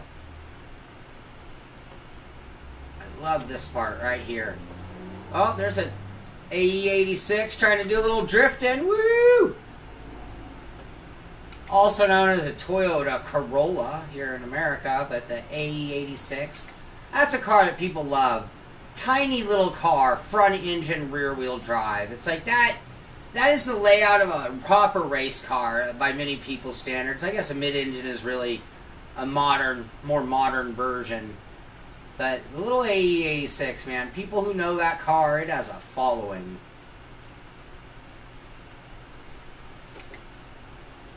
I think that's what that Japanese car pack's all about. Think about these cars, like this RX-7. It's like, you know, you love Japanese cars. That's one of the greatest Japanese cars ever made right there in front of me. And I'm in the 370. Anybody who knows me well knows I have a Datsun 240, which was the... Oh, come on! The 240 was the grandpa. Uh-oh, uh-oh. No, no, no, no, don't hit me. I don't want to play that way.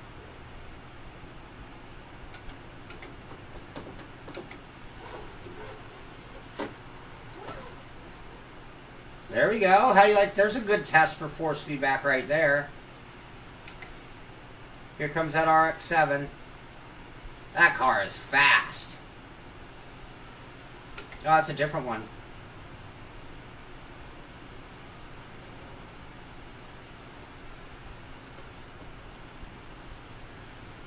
Felt that curving right there. Got a little kick out of it. Feeling that. Again, right in that center zone, right here. You kind of think, oh, it's not delivering a very strong center spring, that's for sure. But when you turn it, and when you take the hits, is all of a sudden when you're like, well, wait, that was a lot stronger than I thought it was going to be. The most important thing is you're feeling the effects you need. There's the cut point. I remember way back when, you know, it's such a long haul around this track. There's a cut point right there that took us right to the back stretch.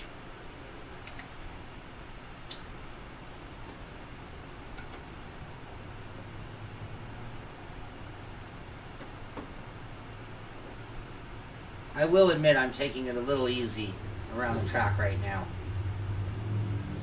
I think what we'll do is we'll kick it up a little harder in a moment. Push it and see if we can't drive into a bad moment and cause a good wreck and see what that feels like. Oh, there we have it, there we have it.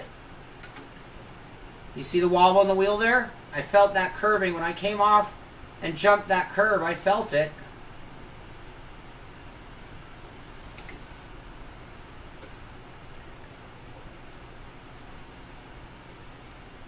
Oh, shoot. There it is. That's a wall. I didn't get a big hit off the wall. I feel the curbing more. So I'm feeling more suspension than, like, body. Again, that big collision there is not really doing a whole lot. Let's go ahead and just do something I'm not a big advocate of, but let's just see what the wheel does. Not that this proves or shows much of anything, but...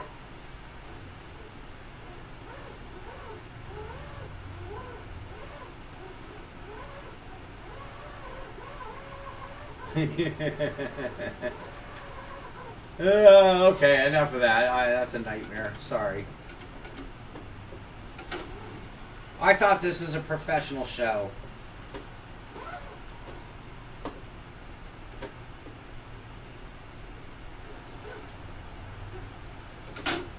Shoot, I've really deformed the car.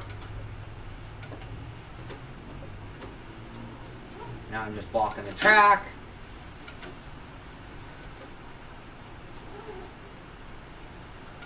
That's my steering now.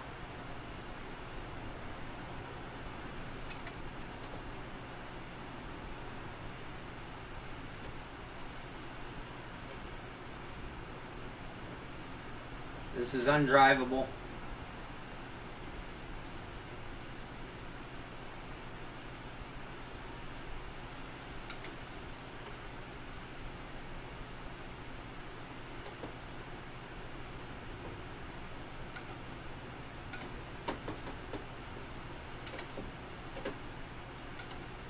I'm gonna wait up.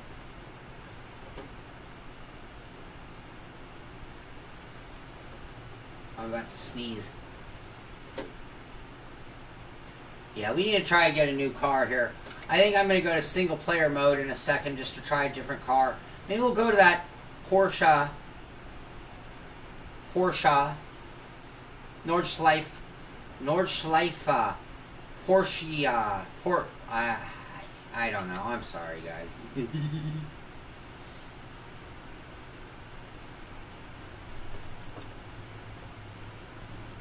Go!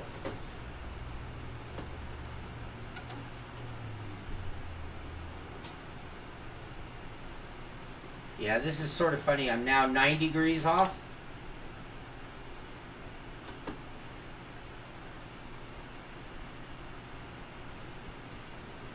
The top is a lot flatter, so the front part here is sharper, and so is the bottom. Not that there's room to hold it at the bottom, and not that you'd hold a wheel this way, but just to give you, it's much rounder down here and much flatter up here.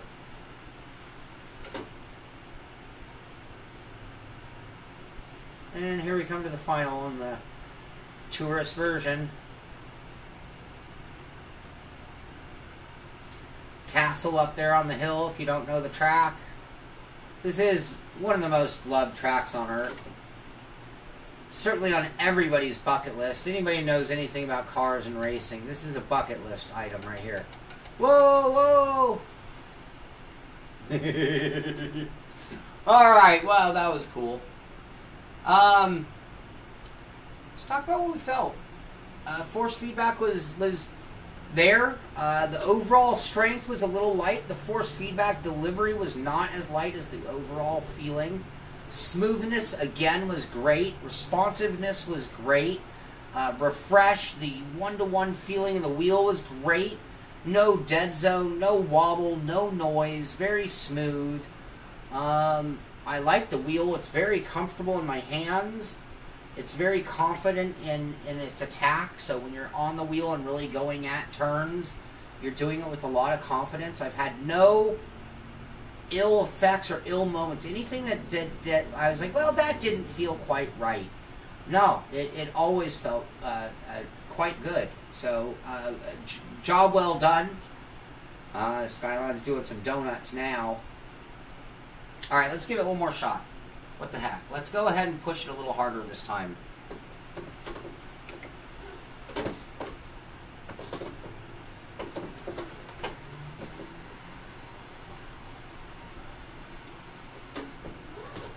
I'll take part in the little drifter action. Oh, that's there. All right, let's start over. Oh, look, we have a whole group going out. Quick, quick, let's go get them. And that 787 was going out. Oh, we have a good group. Cool, cool. We have a whole group of cars. This is awesome. Japanese car day at Nordschleife. This is great.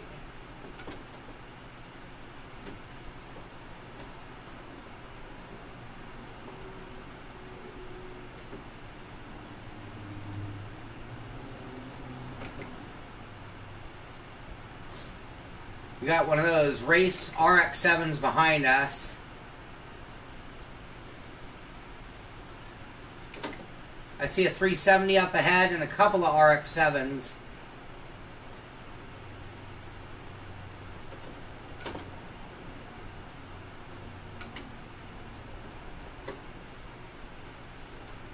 Really smooth on turn-in, man. You can just really turn that wheel.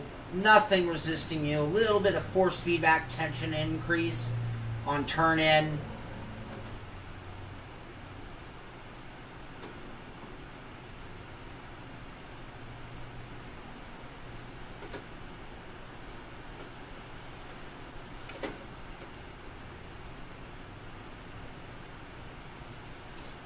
Some fat exhaust pipes on that 370 Nismo. That's the car we're in. I think they kind of ruined the rear end of that car compared to the standard 370. Oh, he's got a little oversteer. Let's go catch those RX-7s.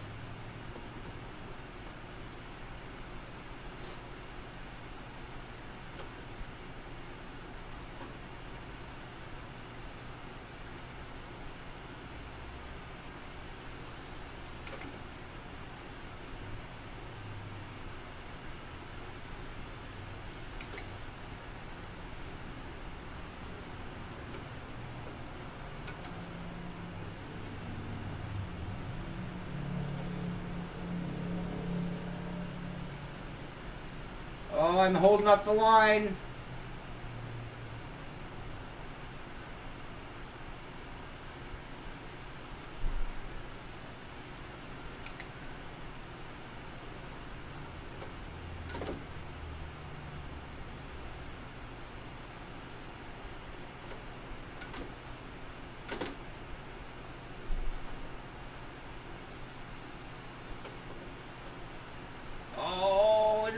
I felt a big hit on the curb when I rode over it. Felt a little slipperiness on the grass.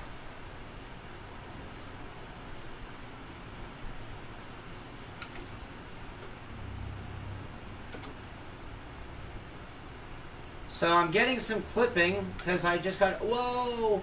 This is the section I went steaming into, and I know better than that. Fared well, better than the red RX-7 though. So again, I just got a warning. It's telling me I need to turn my force feedback down. So it's sensing that I'm exceeding the maximum value or clipping. Which means that basically, once you get to a certain point, you're going to get a flat line. Where the game wants to be able to give you more force feedback than it currently is.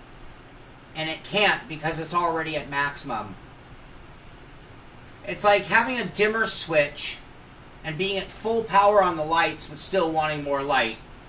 And so what's happening is the game's saying, look, I'm trying to give you more force feedback, but we see that you're already getting maximum delivery. So it would like to turn it down so that it can use and achieve that maximum level instead of getting to the max and then just when it wants to give more not being able to.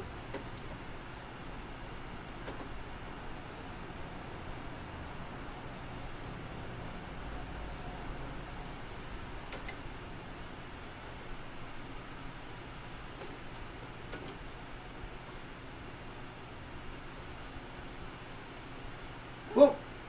You see that? That was all curbing, that was all force feedback feel. And it's what enabled me to catch the car as well.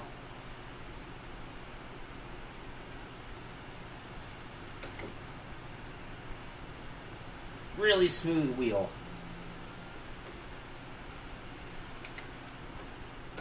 This is an area, I think when the wheels, you talk about wheels over the last decade, it's the amount of smoothness, reliability, and power that has really seen the biggest increases over 10 years.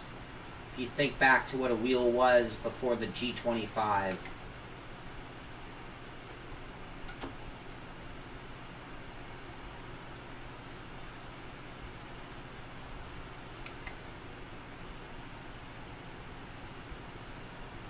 Oh, I'm not keeping up with him. This RX-7's like toying with me.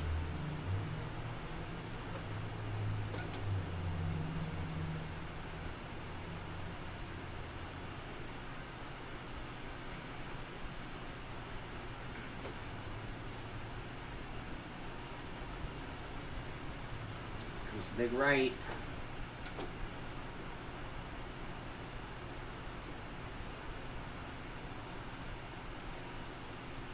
And into that super banked left. What's the name of this corner?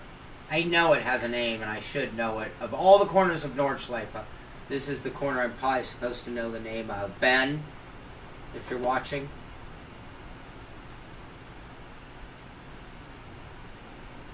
there was ever a corner that should be called a carousel, it's that one. You almost do a 360, it seems.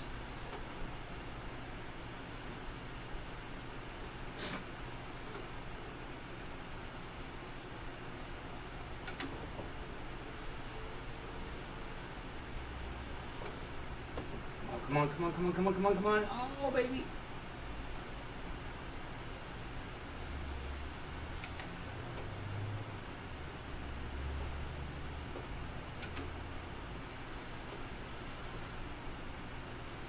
Now the brake pedal in Assetto Corsa does not cause lockup quite as badly as it does in iRacing. I can get away with a little more stabbing of the brake without paying a huge penalty for it.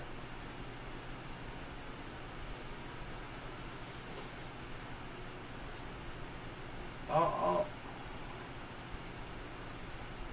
You can feel that. Every time I hit a bump, you can definitely feel that.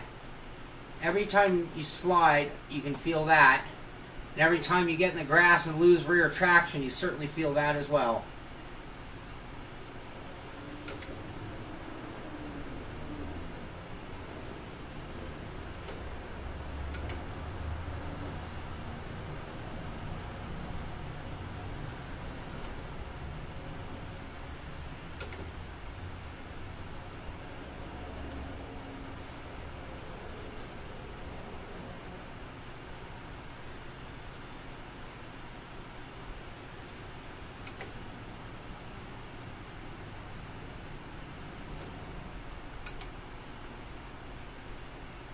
Oh shoot. No, no, no, no, no, no, no, no. We're having such a good lap. Not a great lap, but just error-free. Still not pushing it as hard as I can, but... And there's fucking the Carousel Mini. You hear my language? Sorry. All you under 18-year-olds, sorry. I don't swear often, but every once in a while one does escape my lips. They'll probably pull my video down for such foul language in the sim racing world. Alright, so we did another one. Should be a much better lap time, obviously. We didn't have quite the carnage the first time around.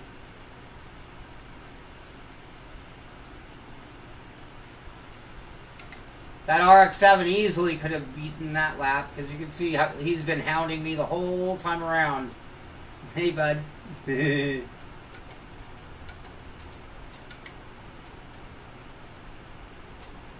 And that is one lap of the Tourist edition of Assetto Corsa. And I believe that is also goes by the name Bridge to Gantry.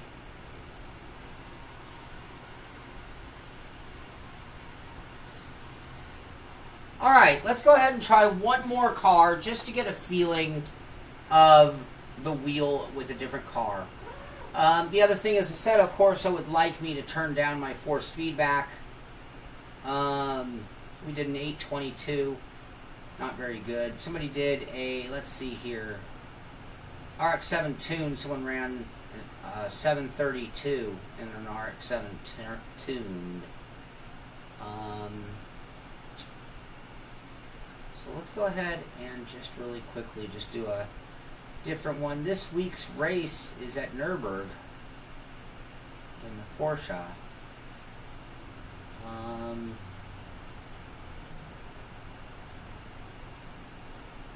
Hold on one second. Okay. Yeah, let's just do a single player. I'll go ahead and put it against AI. And I'm going to go ahead and take the Carrera RSR. And we will go to Nürburgring. GP.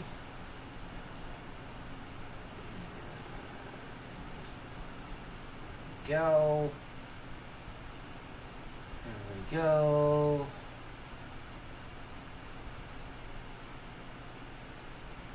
Alright, while that's loading, I can check in with you guys real quick.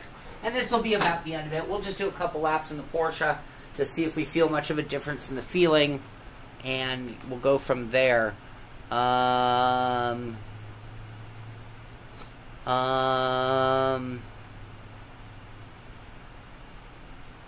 Oh, you know what? I can try to change the sound. I'm not actually broadcasting from that one, so I should be able to Alt-Tab out and change the sound.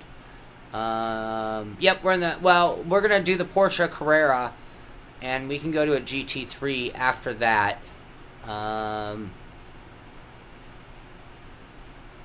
Felt because you have those added effects. You mean the curb. So, Lucas, you're saying that's why I actually want to put the curb and those bottom 3 down to 0. Alright, let's go ahead and do that, because I don't want to turn my force feedback down. So if we can cure that problem, I'm all for it. So what I'm going to do is go to controls and the bottom 3. So right now we're going to leave our gain, force feedback gain at 78, filter at 0, minimum force at 5. And he's saying let's take our curb effects down to 0. And our road effects down to 0. We already had slip at 0. And maybe that will cure what we've been dealing with. And we'll go ahead and start it again. Alright, thank you for that, by the way. Michael, I have been working on that all day. We're working on saying Porsche correctly. Oh, Yannick, that was great. Yeah, we were having a good run there. And Stan was in the Yellowbird. Oh, you want me in the rough Yellowbird. I think we're going to do this one, and then we're going to get into a modern GT3. And I'm just going to turn a few laps here just to get a good feeling. I'm going to Alt-Tab so we can hear the sound, since I agree. It would be boring for me to watch a game without hearing the cars. So let me switch my audio properties real quick.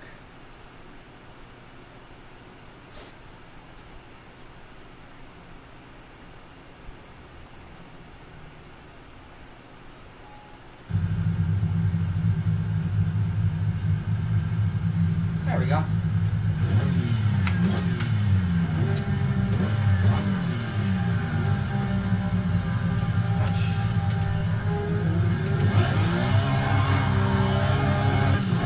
Yeah, I hadn't mapped the stick shift, so forgive me, we're going to use paddles, but I'm testing this wheel.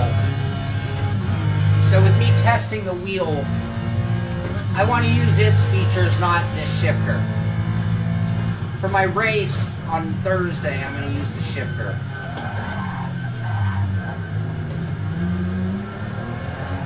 Woo! Oh, come on, come on, come on, come on. I was about to make fun of that AI driver, and then I go and loop it.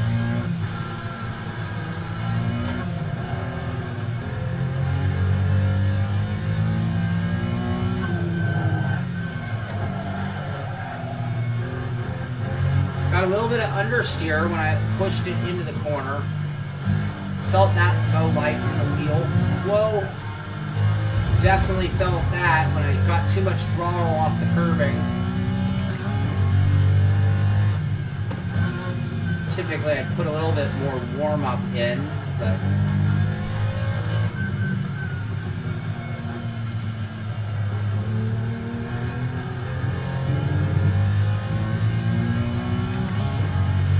yeah, it's a 2-lap quick race. So we'll do this real quick.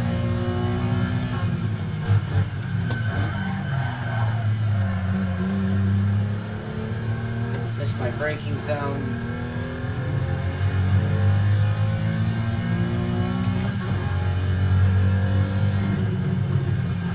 Felt it push me off that curbing.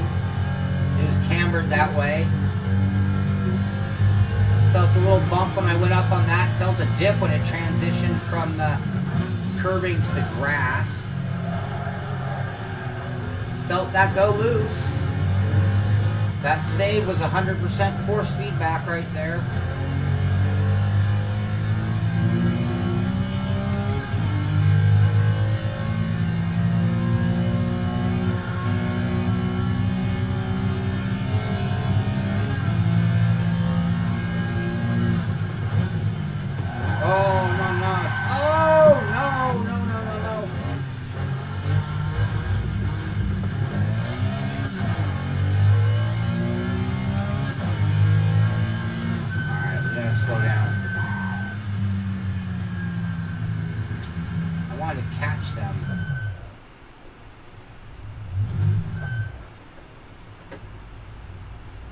interesting.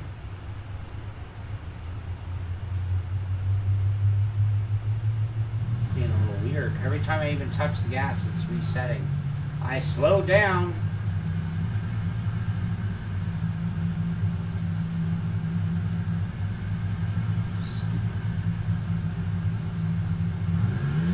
Oh, you gotta be kidding me. Alright, you know what? We're gonna just reset the race anyway. Now that I know my way around. That seemed a little odd. It should have said come to a complete friggin' stop then, don't you think? Just my opinion there.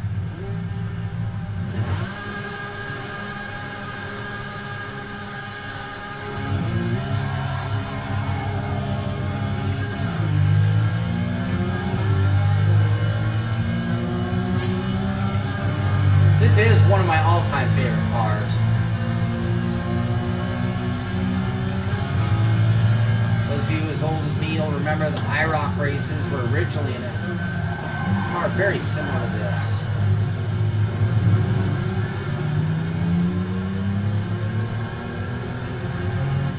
And then they changed them to the Chevrolet Camaro. I like Camaros. I even owned a Camaro Z28. But man, how do you go from a Porsche to a Camaro? That's like going from a load cell to a potentiometer.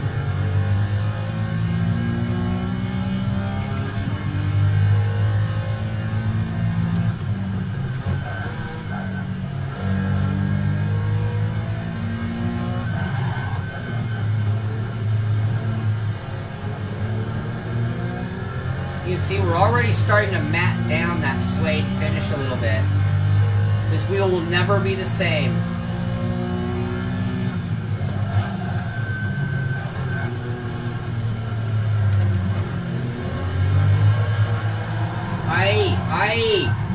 Now, one thing I'm going to tell you. In Assetto Corsa, I'm not nearly as critical of my need for a load cell as I am in iRacing. And the main reason for that is I'm getting on the brakes so much more aggressively as a result of it being a lightweight brake and just a potentiometer, no secondary resistance. So I'm literally just slamming on that brake. I'm full braking right there and not really even getting too much lockup. Assetto Corsa on braking is just a lot more generous than iRacing. So in iRacing and even the Mazda, I was just really had to be super sensitive to wheel lockup, which really put me missing my load cell.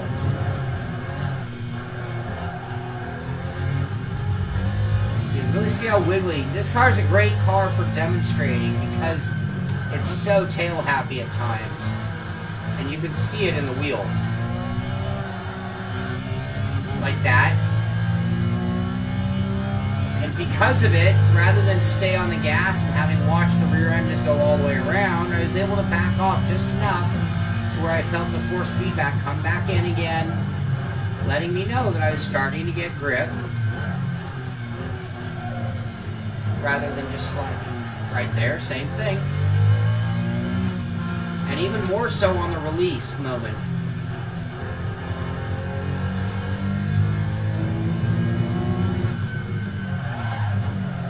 Broke that. Now you get some lockup when you try to do some trail braking. So to be fair, it's that straight line braking gives you so much grip and so much braking.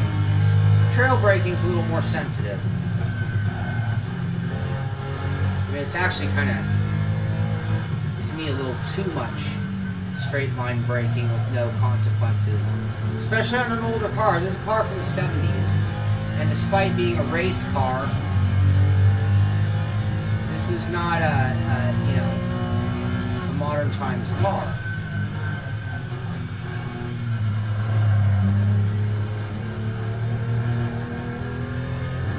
Felt the curving there. All right, let's do a little more since it is the last lap. Whoa!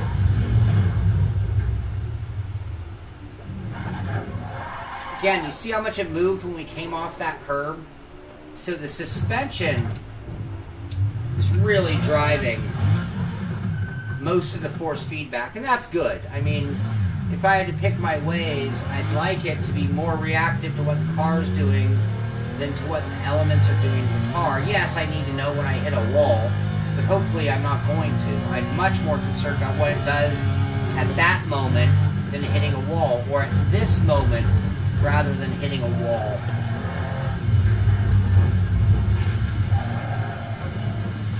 So, I mean, this is me. I'm purposely doing this because I want to know. I felt that crossover point, so when the rear end was coming around, as soon as it caught, I felt it. Now, I was late to react and I didn't catch it. But we talk about using a wheel as a drifting wheel or something like that, and you really need to get that moment. You need to feel the moment it goes from sliding to catching, because that's when you're going to go from one direction to the other on the steering. Alright, we're going to just cross the line on this lap, and then we're going to go ahead and do one more race in a GT3 car. And then we're going to call it the end of this episode outside any questions that you guys might have. So start preparing your thoughts for a final discussion, where I'll just move my chair in front of the computer for a little bit and just sit down and talk to you and answer any questions you might have about this. So that was cool. Enjoyable car, enjoyable track. Let's try a different combination though.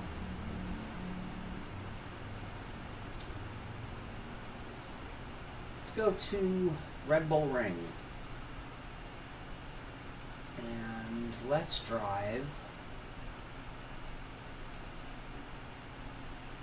Someone said the Yellow Bird. I love that car, but it's a little similar to what we just drove.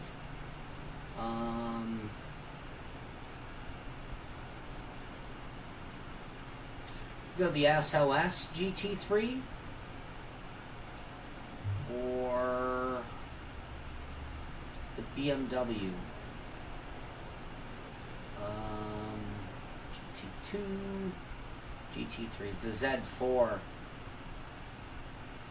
I want to be in an M3.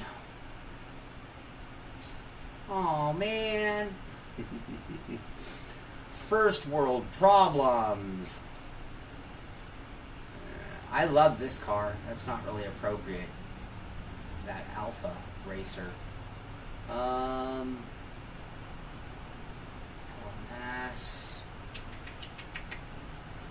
I almost did the TT Cup for my series. Alright, you know what? We're going to do that Mercedes. We're going to do the SLS. And our opponents...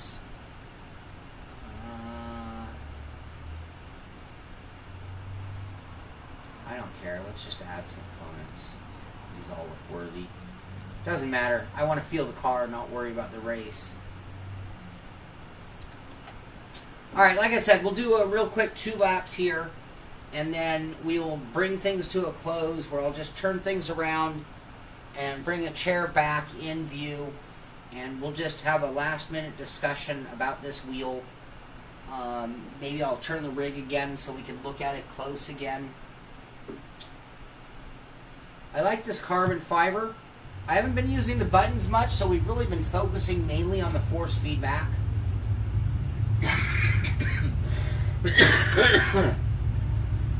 This vacation didn't help me with my cold any, I tell you that.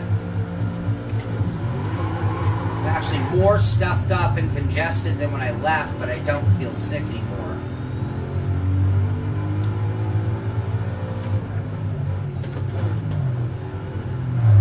Get out of the way, McLaren. You can go faster than that.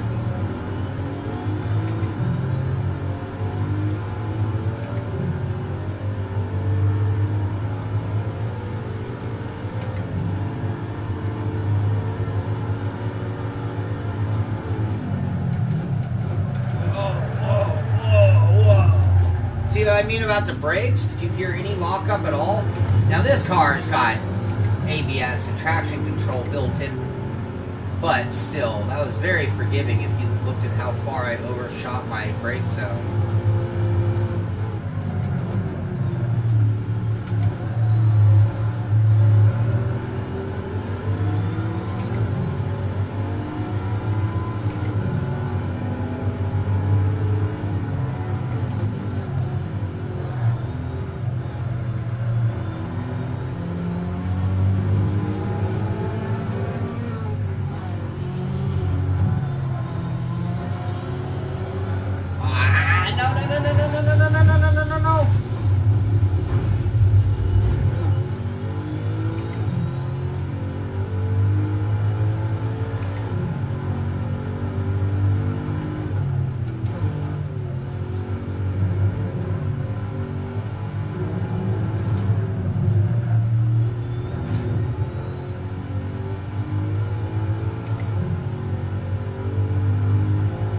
this is the car that you would expect to see this wheel in.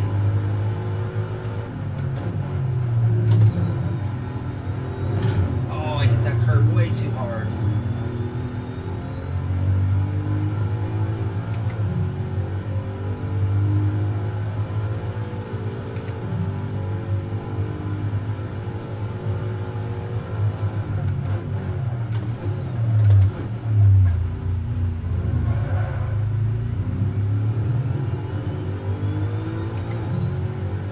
Not getting the warning about force feedback anymore. I think 2 laps here is a lot shorter than a lap at Nordschleife though, so we might not be getting enough lap time to know if it would give us that warning or not. Missed that corner badly.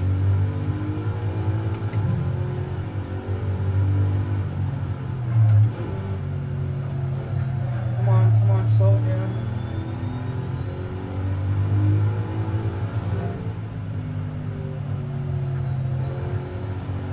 Where we went off last time, so much improved over our first lap. Again, cycling through cars and tracks, I usually take a lap or 2 to get warmed up anyway. We're only doing 2 laps here.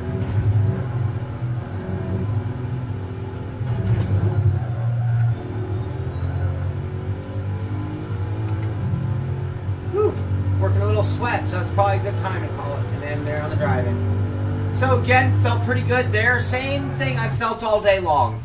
Not an overwhelming amount of force feedback. I wouldn't even call it super strong force feedback. However, very detailed force feedback. Very smooth wheel. And that smoothness is part of why it feels so detailed. So even though, yes, that cogging that was existent in the TSPC is still there, it's only at these moments that it's most noticeable. Like right here, I can just feel.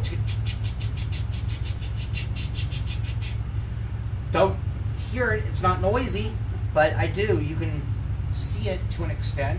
You can see it just kind of clicking its way around. I think that's the gearbox, not the motor. A brushless motor is really smooth on its own. I think that is literally gear mesh that we're feeling. Which also means that's probably why we don't feel anything when we're on that center hump at all, because it's not really meshing too badly. I don't feel it all when driving. And even when you speed it up, you don't feel it. It's just when you really concentrate on it, like sitting right there on pit lane. But really smooth wheel. And that makes that force feedback really quick and easy to feel in your hands. And it is a driving aid. You know, that's what's helping us control the car and know what the car is always doing, and it is very critical to getting what you want when driving. So again, I've really enjoyed today's show. I've really enjoyed doing this test. It's been fun doing it with you guys instead of just doing it in the clinical fashion. We will do a standard review like you'd expect, so that's going to now be immediately in the works. You've seen the process of what I go through. One thing I noticed that we didn't do is double check a firmware update, now that I think about it. So as I'm thinking about going through proper steps, I did not double check if there was a firmware update. So I'm going to really quickly turn off our secondary camera. We're not going to need that anymore. And I kind of wanted to move things a little more towards the wheel. So give me 1 minute. I want to go ahead and look at the firmware real quick, and then we will come back and talk about the wheel. So now is your time to think about any questions you might have about this TSXW Racer wheel. And I want to look at that firmware. So now what I need to do is go back to the Thrustmaster spot on my taskbar. And then here's the firmware updater. So right here, it says that I have version 1.34. Version 1.34. So we are standard. We are up to date. No reason to do an update. Yeah, 1.34. Oh, I'm sorry. We're on 3.01. Well, let's hit OK, see what it does. Updating the device. Do not unplug your wheel from the USB port. And it's finishing up. Final check. And our wheel has been successfully updated. Well, in all fairness,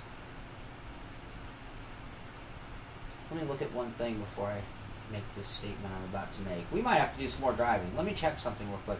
I think we were actually up to date. I don't think it actually did anything. Whoops. That's not bad. I don't want to talk on TeamSpeak right now.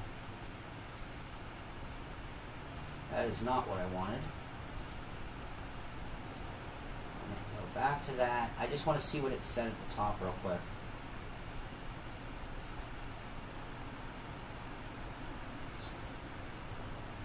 Yeah, it's the same thing. We're up to date. We're on 1.34. That is the firmware that it has available. So, no changes there. So, let's just say hello to you guys one more time. Thank you, everybody who joined us for the stream today. Thank you for everybody who came on track and just kind of helped out there as well. Always more fun sharing the track with others. So, that is very cool. That is not a stepper motor. It is a brushless motor, Denka.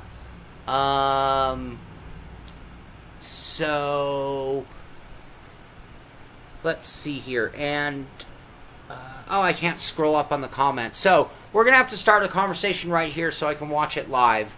And we'll just get things going here. Any more questions that we have? Why not go with an AccuForce? Well, AccuForce is just a wheel, and then you need other things. This is nowhere near $1,000 if this is the wheel you're comparing. This is at $649, including pedals and a wheel rim. I don't think that's very comparable. That's almost twice as much.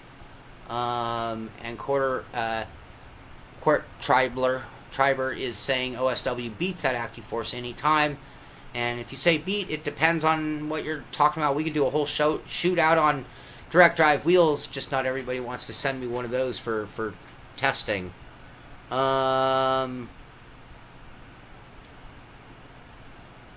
It's a stepper with a so-called intelligent hybrid servo stepper motor controller. And I don't doubt that any. This is sort of one of those words that people have been kind of playing around with. But I believe it is brushless. It might still be halfway stepper motor, though. Regardless, I'm using their terminology. They're calling it a 40-watt brushless motor. Whether it's the gears or steps in the motor, I'm not sure it matters to me. If I can feel it, it's there. I'm going to comment on it. If it's a factor in driving, I'd mention it, but it was not. Shaun, is it actually worth the amount of money they sell it? It's a nice wheel. It's absolutely the nicest wheel out of Thrustmaster. $649 seems and feels expensive, but it is suede. It is a Sparco wheel. It is metal in the base, not just plastic. It is their flagship model, and it is 2017. My last cell phone cost me $800. So, I don't know. Is $649 expensive for a top-end product in 2017? Or are we holding on to this belief that everything in gaming should cost $50? I don't think it's expensive, but everything is relative. No, I'm not going to be in Germany. I wish, El Butcho. I don't have the budget to go to Germany. Maybe next year. I might have some reporting going on from there, though, so that could be cool. DD is what a lot of people are looking for, so I don't debate that, Devon. If you're hardcore in sim racing... Oh, about the stepper with it being... Is that the stepper you're talking about? And so Lucas is saying this is a belt-driven motor. That's not a geared motor. So it would be the steps in the motor, which, again, makes no sense. And again, today is not the review. Today is not the... Thank you, John. I appreciate your feedback. You're so helpful, buddy. What I was getting at is today is not the review. Today I had very limited information. It was really about getting in, testing it, showing it, looking at. When I go to do the full review, it'll be every factual thing, not just presumptions and not just conversation. So I hope you guys understand the difference there and my intention on doing one versus the other. Willie, dark roasted Cuban coffee beans. Well, except dark roast are actually weaker in caffeine than light roast, if I understand the coffee world correctly. And Sky says, of course it's expensive. Everything's relative. I'm going to do a review. I'm going to tell you the pros. I'm going to tell you the cons. I'm going to tell you what it's made of. I'm going to tell you everything you need to know. And I'm going to leave it on you to judge for your wallet and yourself whether it's expensive. And I think that's always the way I've conducted myself with the show and my opinions on things.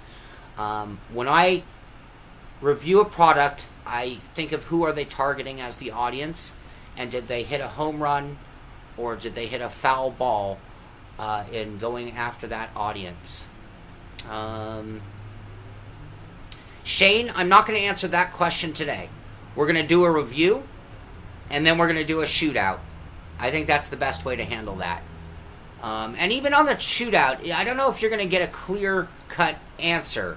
I'm going to do it in a clinical fashion, but that still leaves the X factor of favoritism by individuals, not me. Mine will be factual. Favoritism, brand favoritism. Chevy versus Ford. I could all day have people argue over the Mustang versus the Camaro. And one year the Camaro might be better on paper, one year the Mustang might be better on paper. That's not going to tell people, oh, I'm going to switch brands. So, you know, as far as that goes, I don't know if we'll ever have a clear-cut answer. What I will do is find out what got me the best results, and that's the way I'll look at it in that shootout fashion.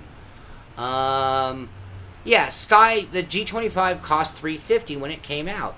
Absolutely. Oh, and are you saying then it dropped to $299 and then to $249? So we're talking about it being expensive because it's an introduction price, or because 8 years ago state of the art cost $350? But this state of the art is higher than that state of the art, so you have to take that into account. We have grown. We have gotten better. It's not just time and inflation is the difference.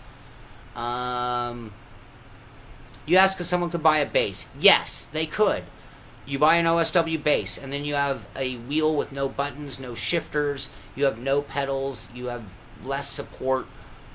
You're into the wild blue horizon as far as information availability on an OSW. Not knocking it, it's just, it's not the same world as buying something from a company that sells, you know, things in quantity. It's a different world. Custom world, OSW world, has its advantages and its disadvantages. When you have a problem, you're out a lot of money. Not just so much trying to grip, gear and belt dripping. That's what I thought, El Butcho. I thought it was a combination of the two. I'm not going to split hairs on that. That will all be told in factual manner in the review. I don't feel like pulling up websites right now. Today was unbox, first look, first drive. The review will be fact, opinion, and everything you need to know, pros and cons. And Sparco claims it's a brushless. Yeah, you know, and claims versus reality. I've seen some use of words that would be like, this is my interpretation, like a servo motor versus a stepper motor, or a brushless motor versus a stepper motor, and that they're not 100% that way, or they've used a way to claim or qualify for that when it's not the true intention of the meaning. But for me, it really comes down to function. I don't care what they make it out of. I don't care if it was made out of floating bubbles and gelatin. If it gave me good force feedback and it was smooth, then that works for me. If that makes any sense. I mean, I want to give you the proper facts during the review, but when it comes down to it, I don't care about anything but function. And I agree, personal preference, quarter briber is absolutely a big factor, just like the Chevy versus Ford or Ferrari versus Lamborghini. You know, to be honest, you couldn't, well, you could give me one. I would never buy a Lamborghini, and I would buy a Ferrari. And that's because that's where my loyalty and there's more to just than the cars itself when you talk about brand loyalty and favoritism. On the other hand, there are a lot of people who would take the other side of that coin and say, oh, well, Ferraris aren't what they think they are.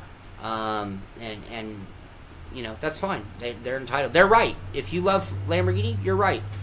Different strokes for different folks, and everybody's right. Shane, I think they're you know, the CSL Elite was a very good wheel, and it's a very good price. If you're hung up on, some people might be hung up on the plastic base and the plastic wheel rim if you go with that wheel rim choice, which you don't have to. But, you know, there are a lot of things made of plastic that used to be metal. A lot of this metal, for me, makes it feel more stout, makes it feel more substantial, makes it feel like it's made of higher end competition, but it does not necessarily mean that it's any better, funny enough. And here's the other thing I'm going to say about that quarter briber. I have a direct drive wheel. I have a Leo Bodner wheel, which I think most people would acknowledge that is the bubble wheel stuff chart coming in. I'm making it. But I think the Leo Bodner right now is the one that most people would say is sort of the best of the best when it comes to the direct drive wheels. It's certainly the most expensive, and to my knowledge, they make the most powerful version of one. I am not any faster with that wheel than I was with a V2.5 Fanatic, a CSL Elite, or I can tell you right now from my driving on this today, there is never, I will race this on Thursday night with no lack of confidence.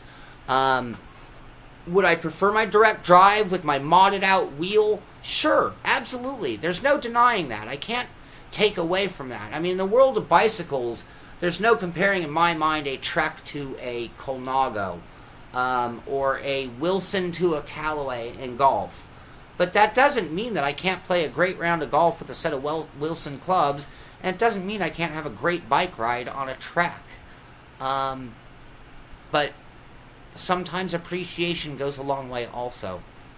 I have a fan right there. That might be the Hot Rod show, unless you're talking about the game sounds when we had that. I'm on an open mic. I'm going to actually buy a microphone specific to doing shows like this, so we'll improve that. It'll be a boom mic, so it won't be a one that you're going to hear the popping and noises, you know, like that, but it should be an improvement over this. Viron would be your choice. Donald, hey, nobody's going to fault anyone for getting a Viron. I think it's a little bit more money, though.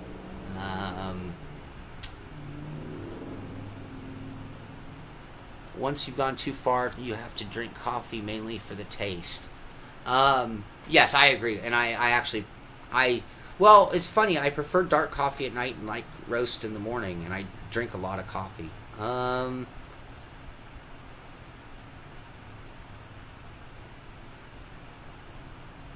World's best in Finland. Another DD wheel. There are a lot of them to choose from now.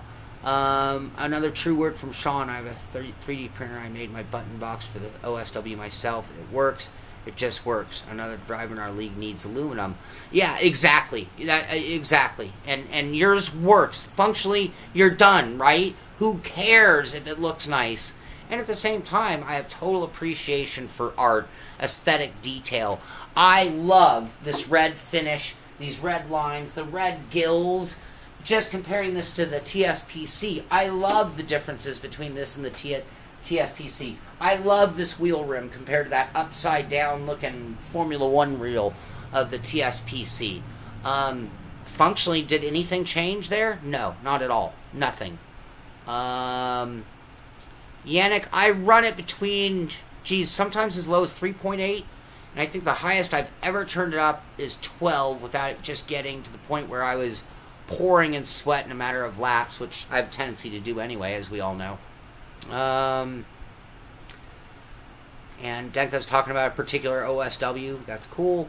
You're overdriving force feedback and it's being dampened out. Yes, and that could be some of my erratic driving. Given more time, I'd smooth everything out. I don't know if you realize, but I just jumped into a bunch of different scenarios with no practice whatsoever. Talking to you guys while doing it, trying a new wheel. This was certainly not my best effort there, but I think it also shows you exactly what's going on when most people get a wheel.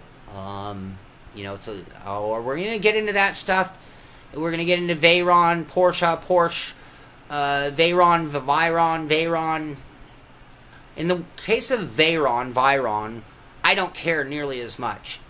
That's like if you came here and called a Corvette a Vet, I'd be like, whatever, I know what you're talking about. Or I can argue semantics with you over the wording.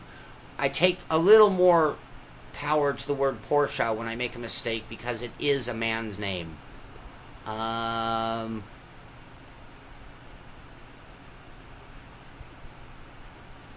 Yeah, well, Quastus, I mean, the T300, you know, you're talking about, these are still the era of wheels. I mean, you're talking about a $300 plastic wheel that delivers force feedback.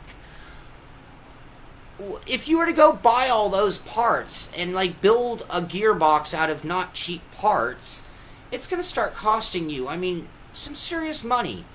I think that wheel is priced very well for what you get. If you want more, then you get what you pay for. It is a cheap wheel by my... You know, we're here talking about wheels today, talking about $649 for this. If you open it up, it'll look better than that T300, but it's still ultimately made of Chinese parts. You're going to see a lot of plastic. You're going to see some less expensive capacitors and things on the board than if we were talking about an OSW or something along those lines. Not that I have a board, but...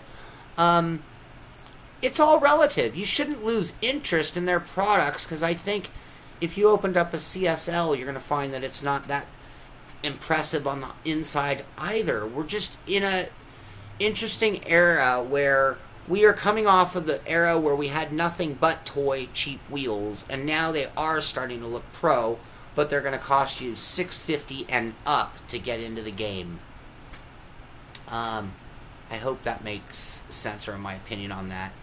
Oh, Don, are you trying to get me to... I'm not going to say that word.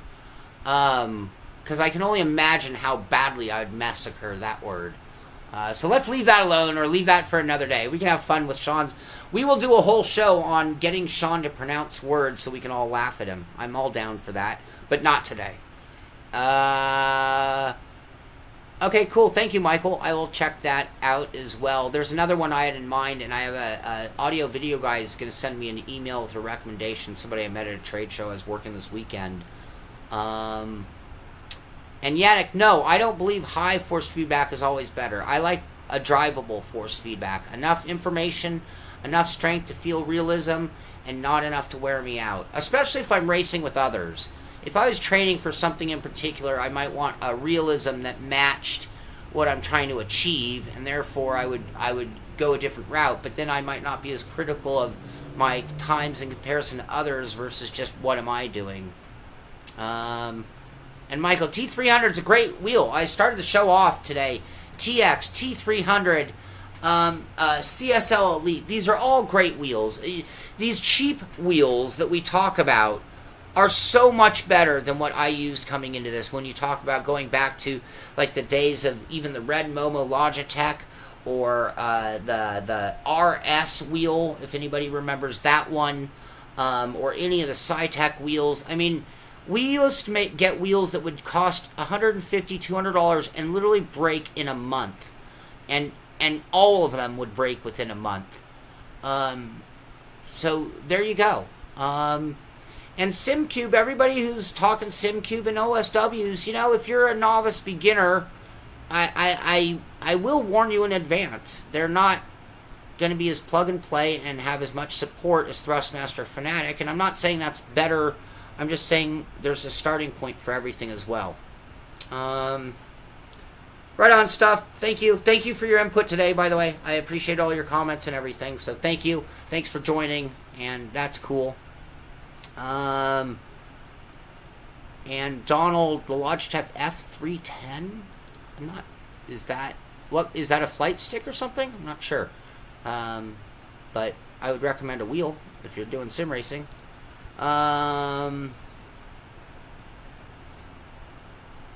Nunya, I hope they do. I really hope they do. I would love for the people who have a T500 or a TX or a T300 to be able to buy this wheel rim. This is my favorite wheel rim of all of them, and I've tried the 458, I've tried the F1, I've tried just about all of their wheels, this is my favorite for sure. My guess is it would be more expensive. You're paying licensing for Sparco. There is some carbon fiber trim. It is a suede wheel. It is 310 millimeters. So it might be a little bit more expensive than the others, and that also, it comes back to that $649 price. You've been racing in real life cars, right? How does it compare? Do they make 8 Newton meters and up? This wheel does not deliver the strength of anything that I've driven on a track, even my go-kart. So what I drove just now, at no point was I getting any kind of cramping or over tightening up on my forearms while driving. It was not causing me to do the G.I. Joe grip on the wheel to get a handle on it. When I think of like my 125 shifter, 5 laps you come off with forearms just burning, shoulders burning from working the wheel. And that's just moving little go-kart tires around. Driving like a Star Mazda, Star Mazda, not a Formula Mazda. Same sort of thing. Handful of laps, your hands are... The first thing that wears out on me in racing is my forearms and my hands themselves. And this didn't challenge me in any way, shape, or form. It was very smooth. It was very good force feedback. It was not super strong. And Denka has the 30 Newton meter model. That is a monster of a wheel. I would love to know what your average force feedback while driving is. And if you give me a high number, then I'm going to expect to see some Arnold-looking dude, because that would be a workout in its own. And Quastus, that's a relevant point. There's been a lot of talk about the Fanatic DD wheel. What it may or may not deliver, we don't know yet. I've heard word it's going to be at Sim Racing Expo. So if anybody is in Germany or in Europe nearby, you might want to run down to Nürburgring and check out that wheel firsthand. Can't promise it, but I've heard. Fall Fish, Satec, yep. Yeah, they are done. They're over. It's all done. Gone. And they, it's funny, they took over that Microsoft wheel, and just, not that that wheel is worthy of it. I can't believe somebody takes, like, one of the worst wheels ever made, and then, like, actually cared about getting its design and being able to produce it. When I got that wheel, the very first time I went like that, it broke the wheel. And I got another one, it lasted a little bit longer. So... yeah, rubber band inside. Michael, my T1, T2 Thrustmasters 20 years ago literally used a bungee cord for the center spring and all the tension on it. I can't believe. I mean, again, when we talk cheap, from my perspective, I've watched this hobby grow up from its infant stage. And from my perspective, I would have gladly paid this kind of money 10 years ago for controllers of this level. We just didn't even have them available no matter what. Not at all. You get a Thomas Super Wheel, TSW, was the best thing out there. They would cost you $1,000. They had no force feedback. They just used springs. They're just super smooth and super bulletproof and super accurate.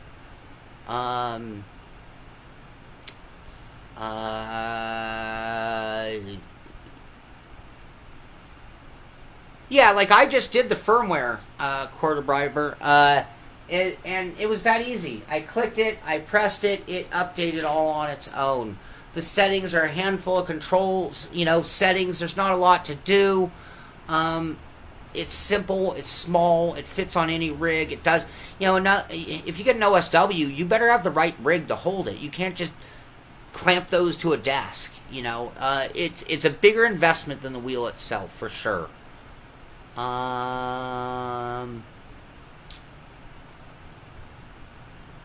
Yeah, I'm going to, Denka, I will try, and again, today was just a first look, first drive. When it comes down to the full formal review, what I will do is double, triple check my settings, not only from me and from what you guys have input from here today, but I'll get recommended settings from the guys at Thrustmaster, and then make adjustments on my own to tailor it to what I want it to be like. For today, I just kind of used the default minus the changes that we've done, and that's what I was running with. But today wasn't about a review. Today was about really getting a good shot. You know, hey, here it is.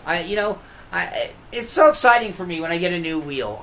We talk and we can get off topic and start talking which wheel is best and the price point and all that kind of stuff. But the bottom line is there is nothing more exciting for us in this hobby than getting a new steering wheel. So that's why we're here today. And I hope it's been fun for you guys. I mean, it's been great for me. Okay, so he did officially announce it. I had heard rumor, but I didn't know it was official yet, so that's good. I'm glad to hear it's official now.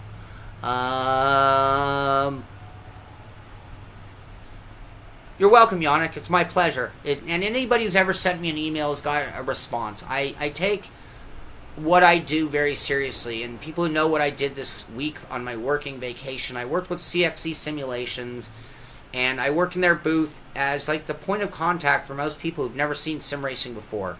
And they might not know who I am or why I passed in this industry, but I love being the guy who's going to be able to maybe turn somebody who's never thought or seen sim racing before and get them to not only enjoy the sims for CXC's purposes, but to maybe love sim racing. And I love doing that. It's just another extension of what I do here with you guys. I love this sport. I love this hobby. I hate hobbies and sports that can be so difficult to get involved in and get help with. And all of you guys give me as much help as I give you guys. And that just makes, the Simpit to me something very, very special and something very near and dear to my heart. And we're going to keep doing it like this, and we're going to keep doing the formal. I mean, I'm going to do a review. It's going to look just like everything else we've done.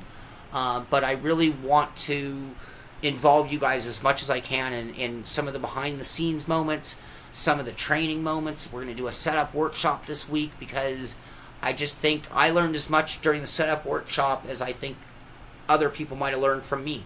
And it just goes around and around. Reciprocation. Pay it forward. Pay it backward. Pay it. You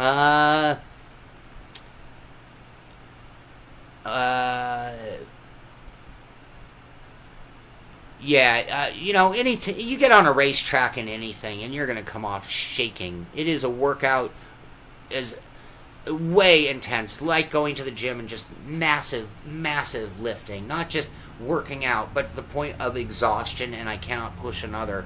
A full day of karting would cost me, 4 ibuprofen and a full day of healing, and that was when I was younger and much more fit.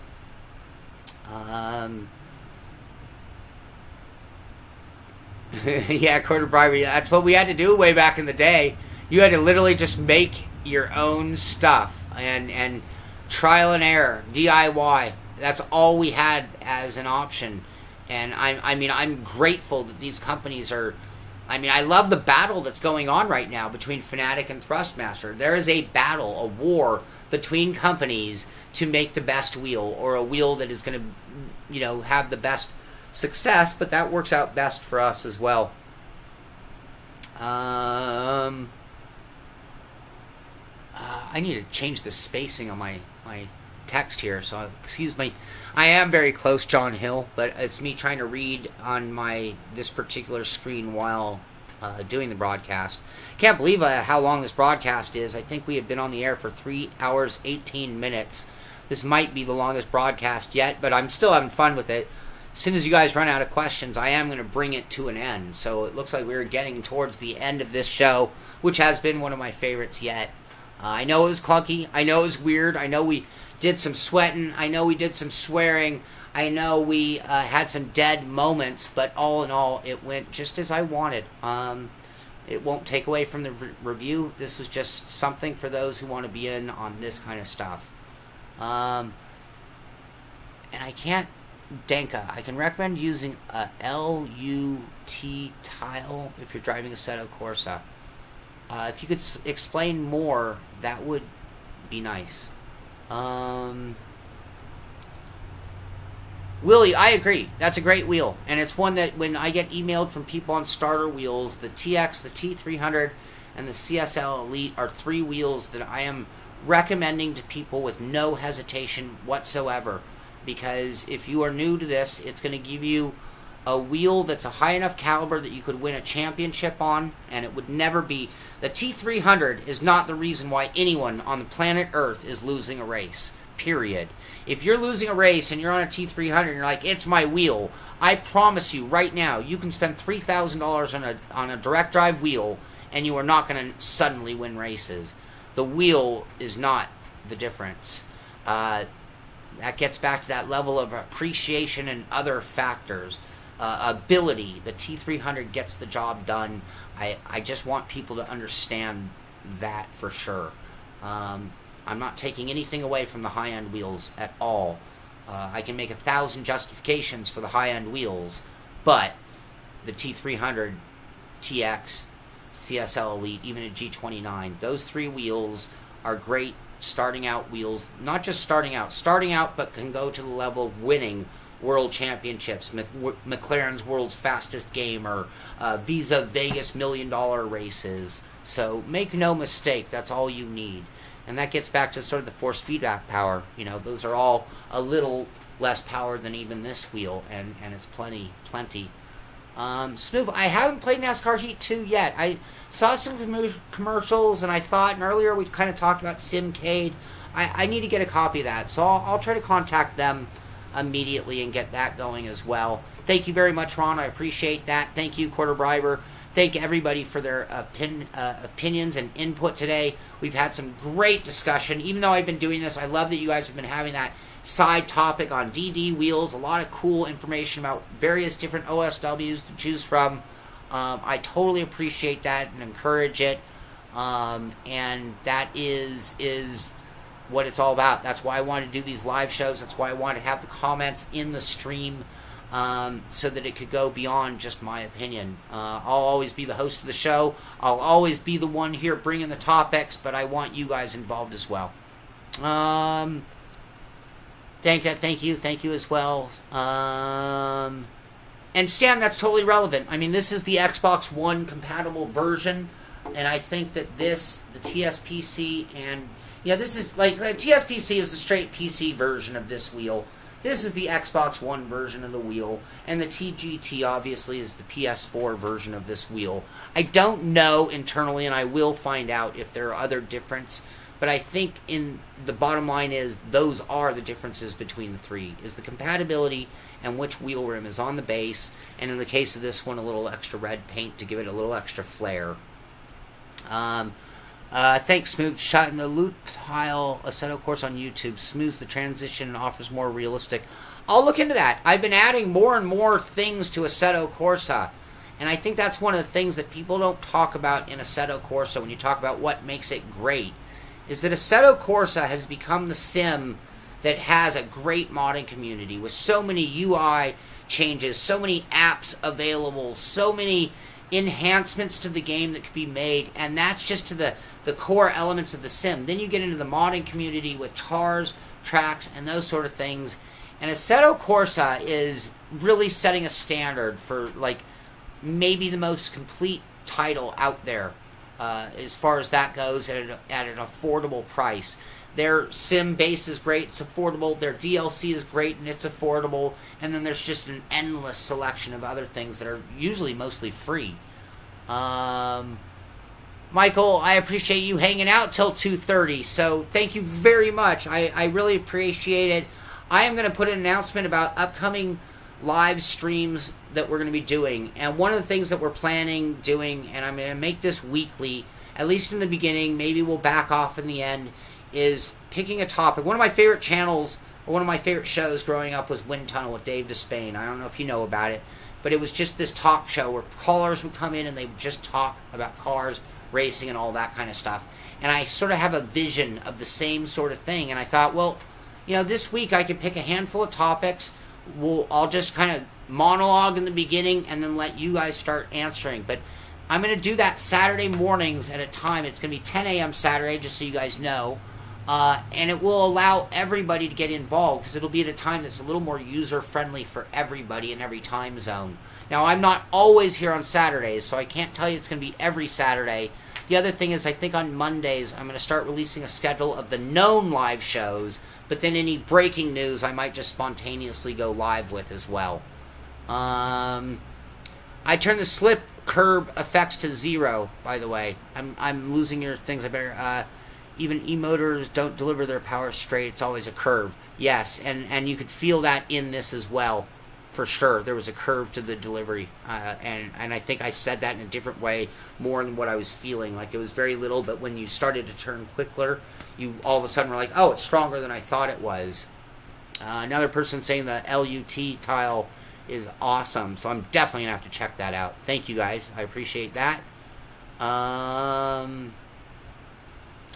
And GTI, and that's the advantage. You want to talk about one of the big advantages of the DDs or OSWs is you get into clipping and things, and usually they're strong enough that unless you're just a monster or a gorilla, now you kind of have enough power that shouldn't necessarily be a problem. Excuse me. Finn Custom Knives. I like your name. I watch a show here, Forged in Fire, and I am actually fascinated, and one of my next hobbies very well might be knife making. Not because I actually really dig knives. I actually don't even own knives. I dig forging. That process is awesome.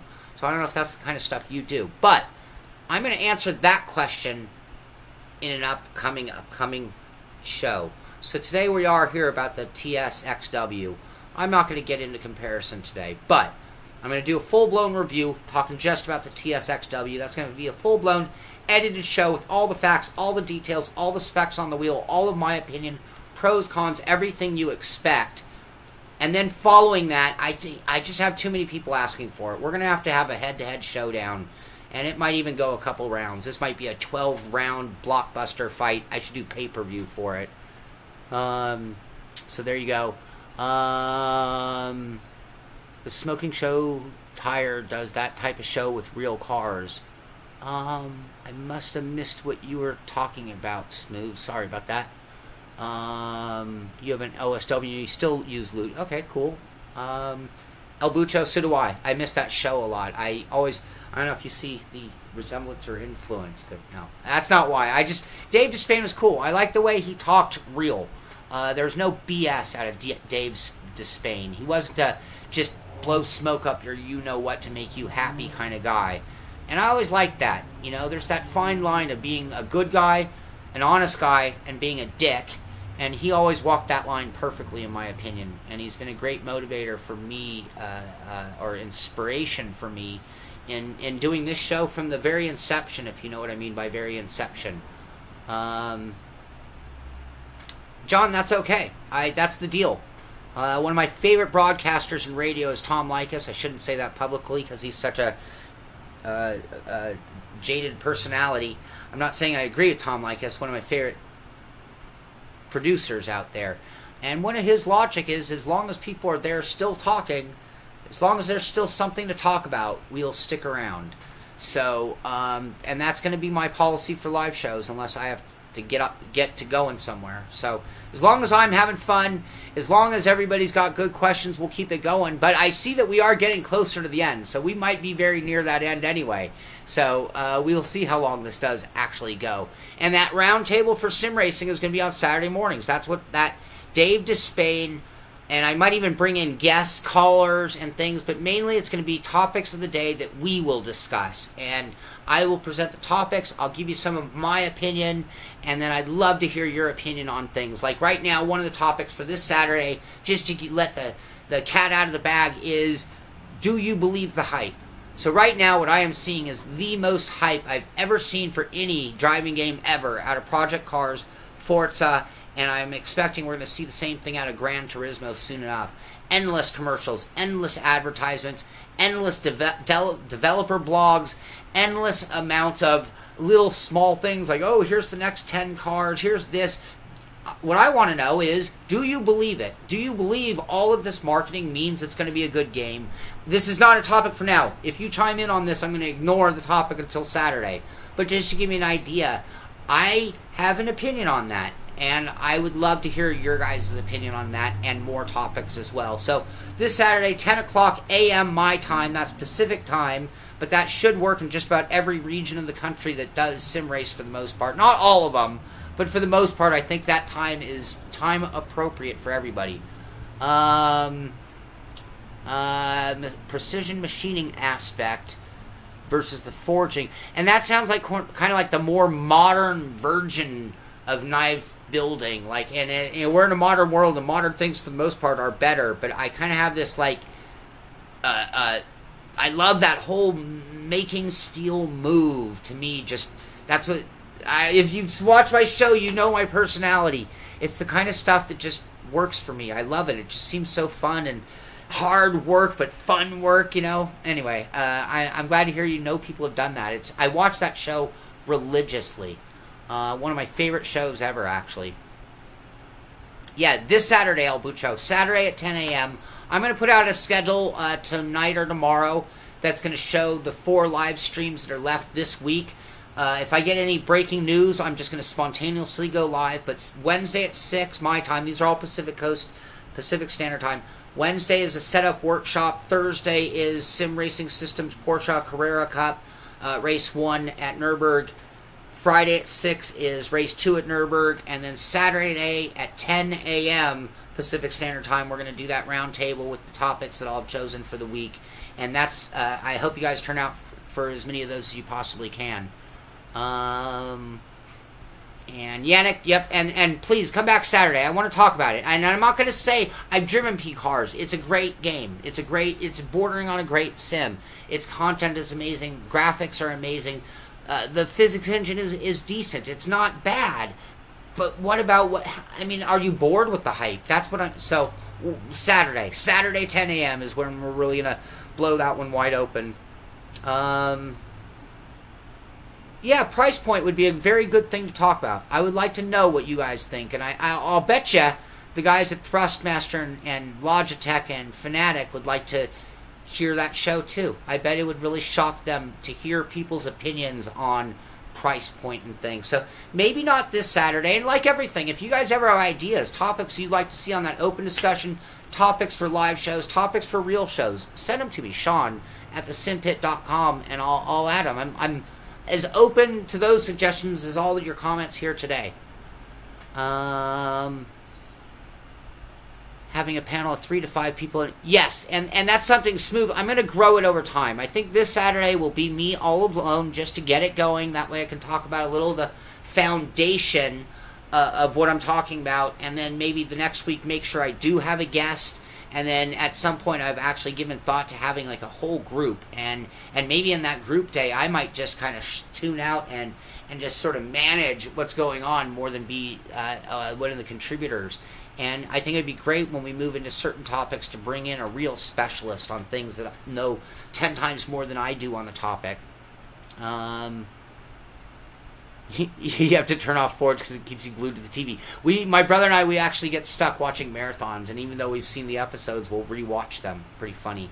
And Gordon Breyer, John Hill's one of my good friends. So as I harass John here on the show, keep in mind, he's actually one of my good buddies, and I'll end up seeing him in person where he'll give me a good earful back as well. So I'm just kind of giving him a hard time because he's giving me a hard time. But and I love spending time with all of you guys. But again, that's my attitude. I'm sitting here still having fun. The questions keep coming in. I'm still enjoying myself. It's just when we get to a point where, it was clunky when we were, installing the hardware. At this point, it shouldn't be no more clunky than my ability to get words out of my mouth. So, thank you, El Butcho. Thank you, Green Sammy. Yannick, thank you. I hope you will be there Saturday. I'd love your take on that topic and a couple others that I have in mind. And can't wait for the Isle of Man ride on the edge. Tell me about it. Wouldn't that be awesome? Depends on weather, and I think a lot of people will be saying that in various parts of the world and our country here. So I think we have reached the end. I just read the last comment. So I think we have reached the end of today's show. I hope you've enjoyed it. I know today was completely different than anything we've done before. Longer-winded than anything we've done before. Clunkier than anything we've done before. But I think this sort of is what we'll see more of. I want to get a good hybrid between what we've always been doing and what we really can do with this internet and with the ability to be a real international world and involve so many people. It just doesn't have to be just me all the time. So I appreciate all of you being here. Great comments, great feedback today. one of my all-time favorite shows, and I appreciate you because you all made the show today, that's for sure. You want to help the Simpit grow, make sure to subscribe if you haven't. Tell a friend. Get them into sim racing. Get them into the show. That will help me. It'll help you. You'll have someone to race with. It'll help us get even bigger and better. And I'll tell you what, if you think $649 is expensive, they sell twice as many. I bet we're going to see a price reduction a lot quicker. So that is a factor, something relevant when talking pricing, when they're trying to take sim racing from being a niche hobby to being mainstream. We are paying niche pricing. Mainstream, you see the prices start to come down, at least in everything but cell phones. Again, $800 for that damn phone. Anyway, yeah, we are going to talk about don't believe the hype on Saturday. Actually, I'm not going to say do you believe the hype, not don't believe the hype, and we will know everybody's opinion on that this Saturday. I'm really looking forward to that show. If it goes as well as I think, as far as just fun goes, then it's something we're going to see just a ton more of in the future. Every Saturday, except for if I'm not in town. So that's what I'll just do, is just each Monday put out a schedule, and we will know on Monday if there will be a Saturday open forum show like that. So I hope you've enjoyed today's stream. Once again, thank you to Thrustmaster for sending me the TSXW Racer. I've had a pleasure showing you the unboxing, showing you the installation, and the first look, first drive, all of that. And you can expect a full-on review coming very, very quickly. So again, thank you for being here today. This is the Simpit. I'm Shaun Cole, and I'll see you on the track.